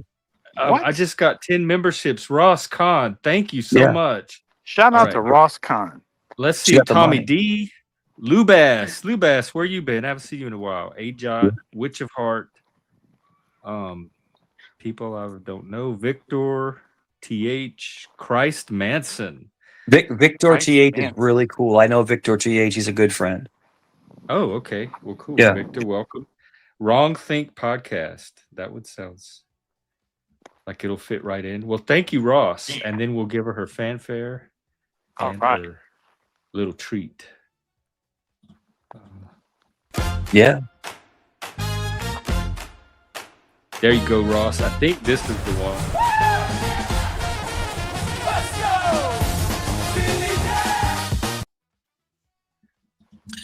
Thank you. Oh my God, Pat. Mike has no clue what he's talking about. Well, Pat, come on up and just having a conversation. Pat S is a big know-it-all, ain't he? Well, and here, Pat, I'll give you something too. The thing with Pat S is that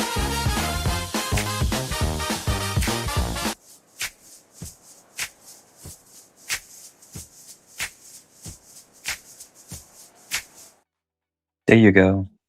Thank you so much. The thing with Pat S is he just likes to talk crap. That's all. So, but hey, listen. That's what he's saying about you. So y'all. I'm happy, but Jeff. But Jeff, you're making money. You're making money, Jeff. I am making money. Thank you for that. Jeff, I told you I'd make you some money, bro. I told you. Mike knows how to make the channel some money. That's for sure. Yeah. You provoked Pat into paying for a comment to say you have no. Seriously, Mike, you do. You do bring in the money. Of course. I remember one night on CTs, I made him $3,600. What? But he does the kickoff game, right? Was that part? Yeah, but they were dropping like $1,000, and it ended up being like stolen money. but oh no, he kept it anyway. He's like, Mike. He's like, Mike, get a cash app, man. I'll send you some. I was like, no. So I was like, brother, you just keep it. You just keep it. It's all good. You just keep your money. But he made a shit load of money that one night. Oh my God. Oh, I'm happy he made it. We had an all-star cast up there, but people were dropping like $1,000 to kick someone off, and then like paying like $1,000 to bring someone back. It's like, oh shit. Yeah. Anyway, I'll kick Mike off for. I'll kick it. I'll kick almost anybody off for $1,000. Yeah, I don't care. I don't give a shit. I'll bounce. I'll face the money. I'll bounce out. Bounce out. Have something to eat. Come back later. It's all good. Yeah. No, but except for STL, I won't kick off STL. Religion is a real important subject because it does affect so many different people from different Yeah, lifestyles I and different, think you're right. yeah, different economic situations, stuff like that. So it's an interesting concept, you know. So yeah. Oh my But I goodness. think in a country like America, at least, and even the West to some extent, Yeah. I think being able to respect different religions of all types and backgrounds is part of what sets us apart as the West. Sure. I think religion is a good and an evil at the same time because when people are non-religious, they don't believe in anything, agnostic, whatever they want to call it, you know, and they don't believe in anything, and it kind of frees them up to not have any kind of consequences for their actions. And when you're religious, you're always worried But about. there's still there's because Yeah. I'm kind of one of those people, but there's still Sure. consequences. There's other Yeah, there is. humans. There's legal consequences. There's Legal, but cops. There's a whole justice system. So it's not like without religion, people are just running around doing whatever they want. We have a human system that well, that's true. regulates behavior. That's true. But like, if you truly believe this life is nothing but a grain of sand to eternity. So if you're religious, you believe in the afterlife, which goes forever. So that's why you always want to be right with whatever God you have. You know, you want to appease him or her or whatever you want to say. But, you know, the whole thing is that, you know, people have comfort in not believing because they don't feel like they have any consequences after they pass away. You know, Jeff, I told you this before. I'll say it again, dude. When I was in that dream state, dude, it was terrifying, Jeff, it was terrifying. You know, but I was defiant. I didn't falter, man. I was like, you know, I'm with Jesus, and dude, I'm telling you, it was the craziest shit ever. You know, and that wasn't a dream or anything. I was really somewhere else. Bro, I swear to God, I was somewhere else. And you know, so there is definitely something after we pass. There's something there. You know, I don't know what you call it, but there's definitely Oblivion. there's tangible evidence to say that there is definitely a different realm, dimension, whatever you want to say, different place that you I go. don't think there is. I have the complete opposite conclusion And- from my observations. And I respect that. And but the whole thing is that, you know, when you go through something so catastrophic, your eyes open. You know, you haven't been through that experience. Yeah, you're not from that end. No, not from your end. Yeah, You're right. you weren't purple on the ground, unconscious for 2 days. You know, so it's No. just like, you know, it's a weird experience. You know, and these kinds of conversations, they need to be had because these are very important for other people thinking about their own morality and their own future and Michael, stuff. you just made me $5 more from Agmatic Genre. There you go. Mike is describing delirium tremens. Okay, that's problem, and that's great. And agmatic delirium. No, it's good. Sure. So delirium The is DTs. basically when you're awake, but you're in a sleep state. That's what delirium is. But no, that wasn't the case. I was literally unconscious. I was out. I was purple. I was out. Well, I was you're talking about non-responsive. blackouts when you're awake. Yeah, well, You're blackout is conscious, one but you don't thing. know that you're. Delirium tremens is what alcoholics get. Well, blackout is one thing, and they can give you medication to reawake you. You know, you'll come to like right away. It's kind of like Narcan for like heroin addicts. It's They can alcohol give you. withdrawal. Oh, that You was can the get worst. hallucinations, Yeah. confusion, tremors, agitation. No, I was So, still. like, Yeah, I was still drunk at the time. When I passed out, I wasn't withdrawing. Like I was literally out. No, it happens Like, 48 to 72 hours later. So, like, once Yeah. you're in the hospital and the alcohol was getting Dude, it out was of you. rough. It was rough. Dude, I was seeing roaches on the walls. It's like, what the fuck? The hell? And then I'm That kind of fighting. does sound like DT-ish.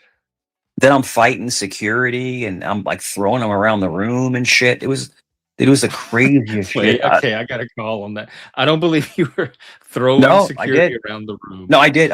Jeff, I swear to God, bro. They're trying to hold me down, and I'm like lifting them up off the bed and pushing them, like falling over. Like, Jeff, I'm super strong, like super strong. and I was literally like abusing them.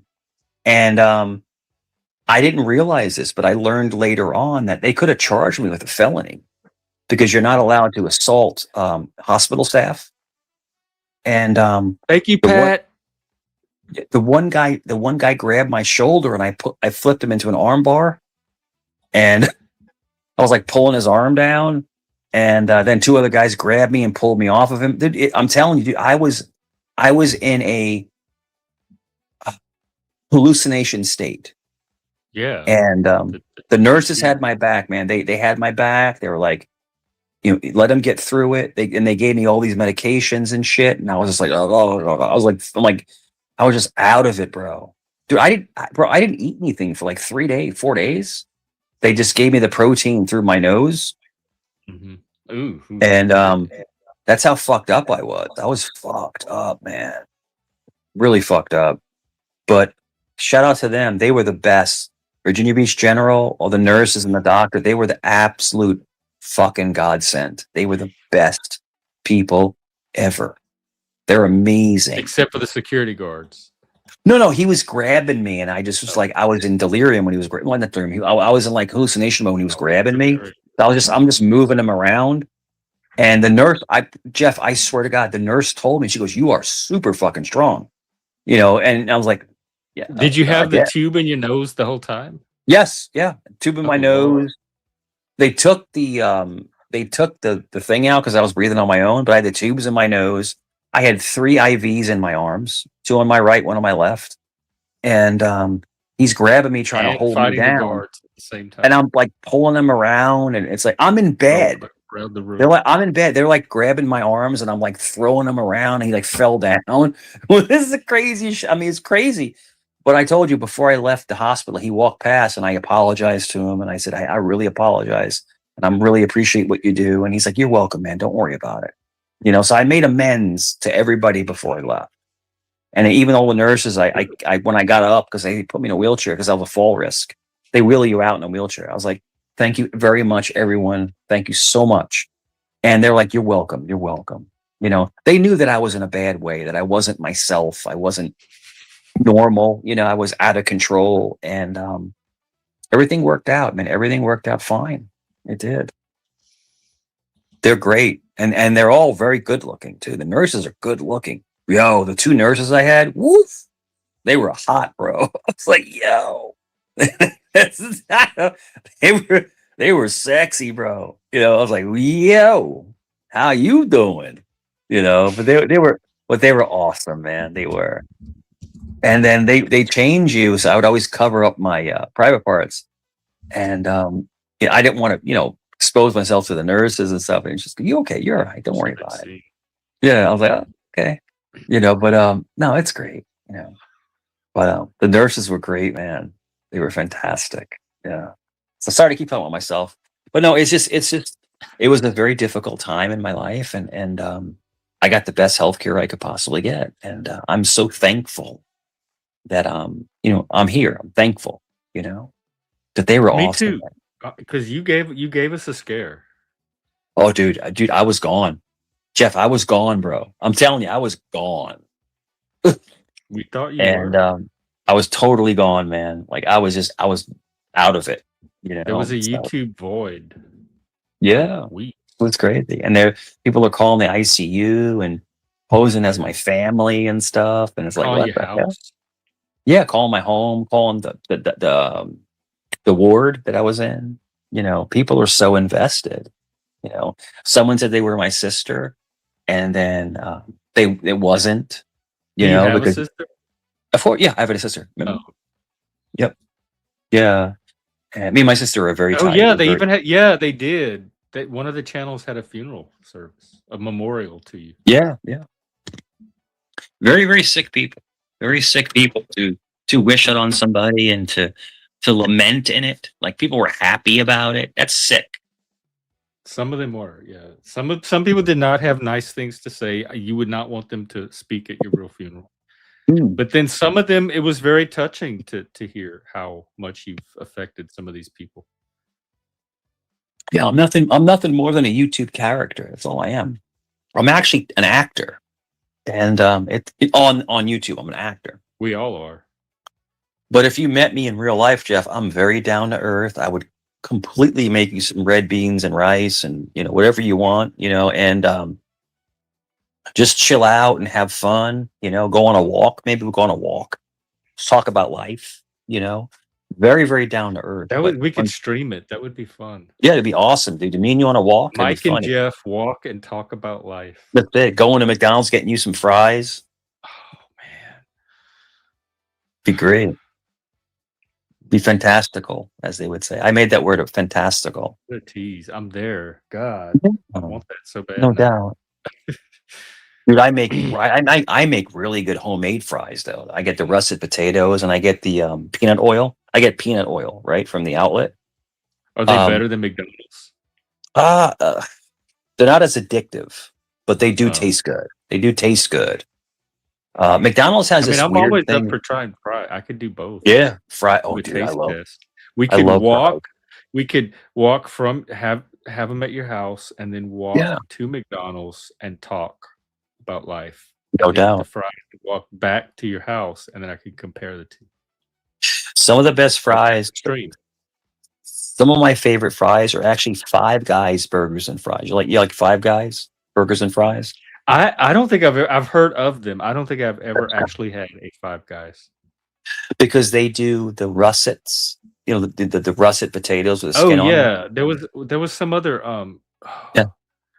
Was it Rallies? There was some other place that used to do the russet Rallies. fries, too. So Rallies and Checkers, they had the curly Checkers fries. did the good fry, like the season. Yeah. They had that crust. And they would oh my put, God, I remember love they put Checkers that fries. spicy like paprika on them? Yeah, the seasoning. Oh my Oh God. my God, B, whoa, dude, yo! I hope this is like a new everyday thing, normal. This is so exciting. I feel That's like it's a good. real champ. Thank you very much, B. And just to not leave you out, let's get you some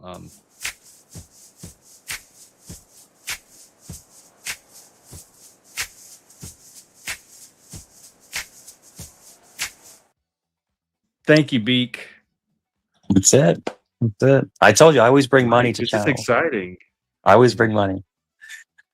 Yeah, and I But don't with- even think with, all that was popcorn. That wasn't even an ugly comment to you. Yeah, no, not at all. No, people enjoy me on panels. The people like take shots at me and stuff, and the people that take shots at me that don't. Like a dunking boot, like a, Yeah, one of it's those like carnival duck games. hunt, like playing duck hunt. You're like shooting up in the sky with the little Yeah. little laser gun. But I remember like one of my favorite things in the world, dude, is there's not a Rallies around here. Like Rallies was like one of my favorites. You get a burger and the crispy curly fries, then you get like a chocolate I like shake the curly. and a chocolate shake. Oh, come At on. Rallies. Yeah, Rallies. Rally has the best. They have the best shakes, bro. Love shakes. Like a good ice cream shake. We had I don't think I ever had Rally shakes. I was never really into shakes. We had Checkers though. That's the same one. Checkers and Rallies. Yeah, Depending on where you're from. They're a sister company, so I think they're owned by the same conglomerate. But it's like all the same food. The menu's the same. There's a little variations, but it's very, very similar. But I mean, Rallies. So I had a Rallies right down the street, and I remember my best friend growing up worked there, and so I'd go up there and we'd always get hooked up. We'd get like burgers, but it wasn't like you couldn't go inside. It was a drive-through only. It was right off of Lynn Haven Parkway, but the food was so good. Those fries were freaking phenomenal, man. Those fries. And I love the like Checkers fries, but not the curly Yeah. ones. I like burgers, but I'm more like a chicken sandwich. I love chicken sandwiches. I'm more of a chicken guy, but it was. I think it was Wendy's excellent. had the best. They did the best chicken sandwich. and then spicy and then Checkers had like a chili cheese dog. Oh, it was so free. I don't know if you're a hot dog guy. I'm a hot dog guy. Oh my god, bro, hot dogs are so good. You get like a beef hot dog with chili on it and cheese. You're in heaven. You're in heaven, bro. You're in heaven. Hey, do you know Obama? Somebody's saying that you worked for Obama or you know Obama. Did I work for Obama? Yeah. No. I met him one time. but I Oh, never, I didn't yeah, hear that I never story. worked for him. Yeah, I met him at the Hilton in Richmond. I got to say hello to the president. He was actually a senator at the time. He wasn't the president yet, but I got to actually meet with him and speak to him very shortly. I got to meet him. He was very, very charismatic. What a Yeah, I charismatic could tell guy he that was. just from hearing him on the radio. Oh, dude, he was just like you fell in love, right? As soon as you saw him, you fell in love Yeah, it with was the dude. powerful. I didn't even know who he was. I heard this person on the radio. I thought they were playing an old Martin Luther King speech. That's how Yeah, powerful he was. And I that's stopped right. what I was doing and I just Yeah, stood there and I listened. And I'm he like, kind of, who? in a Wow, Martin way, Luther King really yeah, was a powerful speaker. he And then it was. turned out it was Obama and it was happening live. And I'm like, who is this guy? Wow, I haven't heard anything like this since Martin Luther King. And I wasn't even around back then. And so I was hooked from that point. Just the power of his speaking is what pulled me in. And he was running against old John McCain that was half falling apart. It was an easy, easy call. I would say, hold on one second. And then that's when the Tea Party started after that. There was two presidents I think that were most prolific speakers in my lifetime. Well, let's say three. It would be Barack Obama, it would be President Kennedy, and it would be Ronald Reagan. Oh. You were not around for Kennedy. No, I wasn't, but a prolific speaker, like the way he spoke, the way he, Cause yeah, you're right. Cause Carter was not that. He was meh. Reagan was okay. Clinton was like salesman. It wasn't like really a speech that you bought that he was actually speaking. And then Bush, definitely not, although he was entertaining. So yeah, Obama, I think you're right. The first in my lifetime. Yeah, another great speaker was Clinton. Clinton was a great And speaker. He could I would speak. say Trump too. When I listened to his White House Yeah. his press briefings and Yeah. stuff, he's very entertaining. But He President can Clinton really had a, pull you into a story. they say that President Clinton had a very strong charisma. He did not on me. Like when he spoke, He might have at the after very beginning, but the minute he turned on the gays and then the Lewinsky things happened, I think whatever charisma he had was not enough to override all of that. yeah. Well, he's an Arkansas boy. He And, just seemed sleazy after that.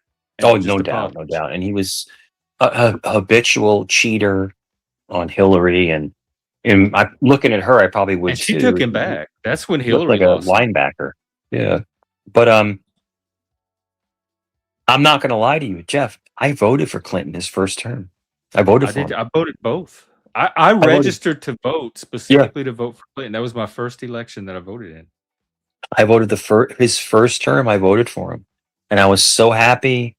And then I was like, "Oh, this was a mistake. This sucks." And But I then he mean, turned it is the what it is. gays, but I still voted for him. And then I voted for George Bush Sr. And I was like, "This was a mistake. This is a shitty president. This You sucks." talking about old Bush, Daddy Bush? Yeah, Well, old no, Bush, 'cause old Bush. you were not old enough to vote when Bush. I was. I wasn't even old enough Jeff, I'm 52 years old. I'm old enough to. Yeah, no, I voted for him. because that was the 1988 election. I voted for him.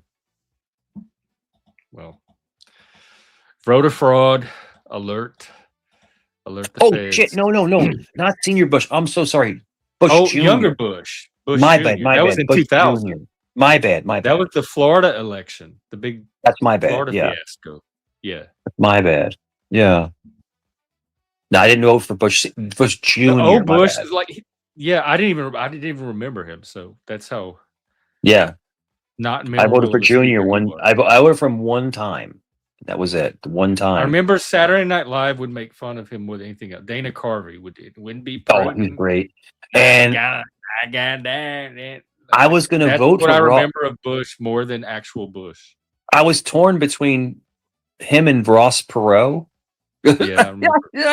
I do remember Barbara though. She was hard. Yeah. to get. Or Bush. Yeah. Yeah, Ross Perot, because that I think he was running that first election of Clinton. Yeah. But the whole thing is, it's just no. But I truly. So there's a movie where John Travolta plays George freaking God. I just say. But there's a Primary Colors. You ever see the movie Primary Colors? I think so. Who was in that one? I might have. That's Like a that's when Navy or military. that's when John Travolta played Clinton. You know, and he didn't play No, him as but you know, you could tell that that's who he was playing because of all the things. And Clinton was basically a notorious cheater. Like he would just sleep with any woman he could. And it's interesting. It's an interesting movie. It really is. But look, if you haven't seen Primary Colors, it's a fantastic movie. And John Travolta did an amazing job on it. And it was his wife was the Leah something. She's a British actress. Leah in something. the movie. Yeah, in the movie. Emma Thompson. Yes, Thompson. Great actress. She played Hillary Clinton, you know, so to speak. And ups and downs, but they say that Bill Clinton had some of the best charisma you've ever seen other than Kennedy. Like he just captivated every room he walked in. Like he was just a moth to a flame, basically. You know, like when you were around Bill Clinton, and he would shake your hand and he would put his other hand on top of your hand. And I used to do that all the time when I sold cars. I would always shake your hand, but put my other hand on top of your hand. It's a sense of Liquid. security. It's a sense of security. I can't explain it. You know, they teach it to you in sales class. And it works. It makes them feel more. It does. It makes them feel comfortable. Like, so basically, the presidency is nothing more than just. The president is nothing more than a salesman. He's just a salesman. He's the best salesman you've ever met. Trump for sure. Yeah, definitely, Yeah. I would say. He's just selling you hopes and dreams. That's I would say hopes and dreams. He's just selling Pretty you hopes much, and yeah. dreams. And every now and then, some of them Yeah. get. But I transformed. remember, I remember voting for Obama the first time. I remember believing in him so much, hope and believe. I remember just like, this guy's going to change the world. And it didn't happen. It didn't happen. And then I started thinking to myself, are politics really just semantics? Is it just all bullshit? You know, is it semantics? Is it just all smoke and mirrors? You He know, was it's another like- one I was disappointed with because first he helped out the bankers in the middle of that crisis. Yeah. And he tried to ban clove cigarettes. I'm like, what the fuck is this? I- so bad. I can say one thing. I'll tell you this, Jeff. I'll tell you this. When I was selling cars, that's when cash from clunkers came out. We were giving people $3,500 for trades that were worth like $200. Drag it in, roll it in. And Pull I it in, literally, push this it is back in, in yeah. what, 08? Dude, I made $26,000 in 1 month. Back then, it's like we're making like 50 grand in 1 month. That's a lot of super chats. It was unfreaking believable to sell cars under cash for clunkers. It's unbelievable. You know, you're getting $1,500 commissions, $2,000 commissions, and you're selling 35 cars a month.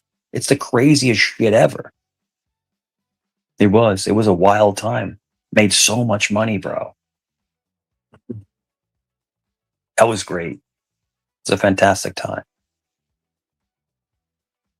Well, I wish those times would come back. Yeah. You know, they're doing the same shit with Medicare and shit like that. Hey, Jeff, I got to take care of something. I'll be back in a few. Okay, I'll be back. Okay, you leaving? Like you going on to the panel, or just hang here? I guess I got my answer. Okay. Well, I'll wait a little bit, but then I might wind down. Any other thoughts on the patriarchy and the topic from the beginning? I still want to explore that more. What the hell? So I think this is going to kind of be an ongoing theme. In fact, we're wrapping up Pride Month over the next few days. Maybe we can do Patriarchy Month or like Men's Month and talk about issues like we did today. Because if and this is parallel to some of the issues I have with things like autism. If people have specific problems about specific behaviors, then why not talk about that instead of frame it as something as vague as the patriarchy? If you don't like men, that they're not emotional enough for you, or they're too emotional in other directions, just that alone is enough to be an issue worthy of debate. You don't have to bring in this patriarchy mythology infrastructure around it. In fact, I think sometimes it keeps the conversations from happening in a constructive way. Shame month, is that what we're gonna do?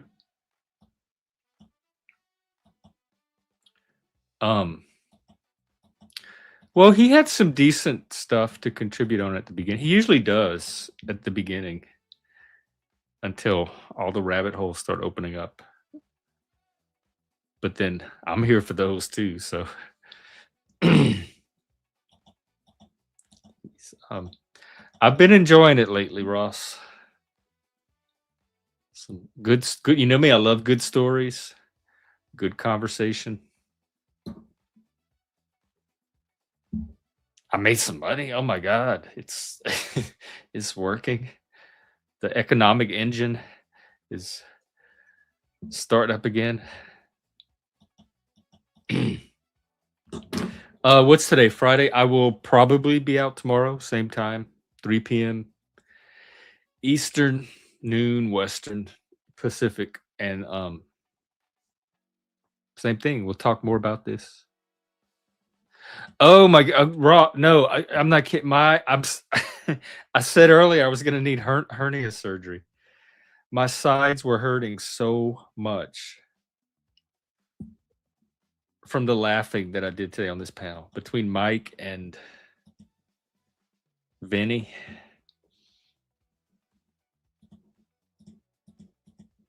So yeah, it was good. I love to laugh and giggle. I grew up laughing and giggling. That's what we did that all the time for fun. In fact, we had a game called Make Me Laugh where we'd like try to find something funny to laugh about. And then we would also, even if we weren't playing the game, when we were bored or restless, we would just naturally look for something to make us laugh. That was like our default thing to do in church, on car trips, shopping. Because shopping got so boring after a while and we got restless. So we were always trying to find things to laugh at and about. So I love to laugh and giggle. I didn't realize that it even stood out. That tells me we're not doing nearly enough of it on here. So more laughing, more giggling. It should be a norm. I think it's healthy. I think humans that are laughing and talking and having conversation and communicating, I think that is health. I think that is one of the pictures of health. So more of that here. All right, I guess I'm going to wind it down. Let's see where we at. Yeah, we can wrap up and then come out tomorrow and do it again. So have fun, everybody. Every now and then on a Friday, I go live in the evening. I may do that tonight, but if not, I'll be out tomorrow at the usual time. That is not true, Tin Can. I don't think people would come back if they don't get treated well on here. In fact, I have lost several. I've lost many panelists and viewers that did not feel treated well. So I think Mike is an example of the opposite. All right. Where are we at here?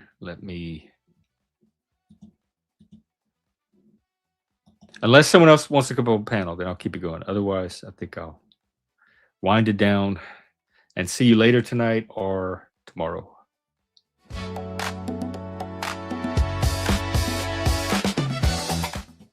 Ooh, hang on.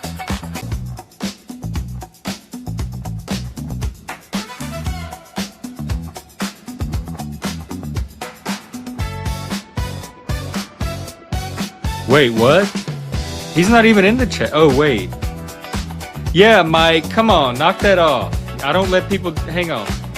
You interrupted my Friday night disco. Mike, I don't let people do that to you, so knock it off. Don't do it to other people. There you go. I don't know if it's a gender thing. I don't, because he does it. There's plenty of guys he will do it with too. Lash pa la patat. Do not drop the potato. It's a Cajun phrase and a game. the hot potato. But yeah. Lash palapatat. Keep it going. Are you telling me to keep it going?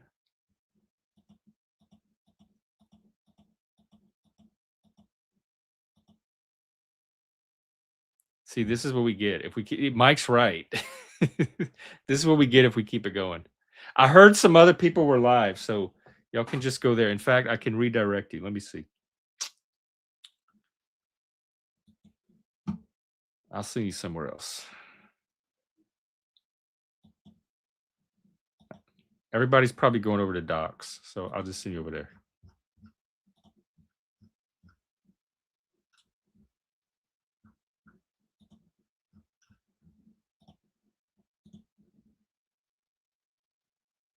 Oh, he doesn't have it set to redirect. So just go over there on your own. Tell him I say hi.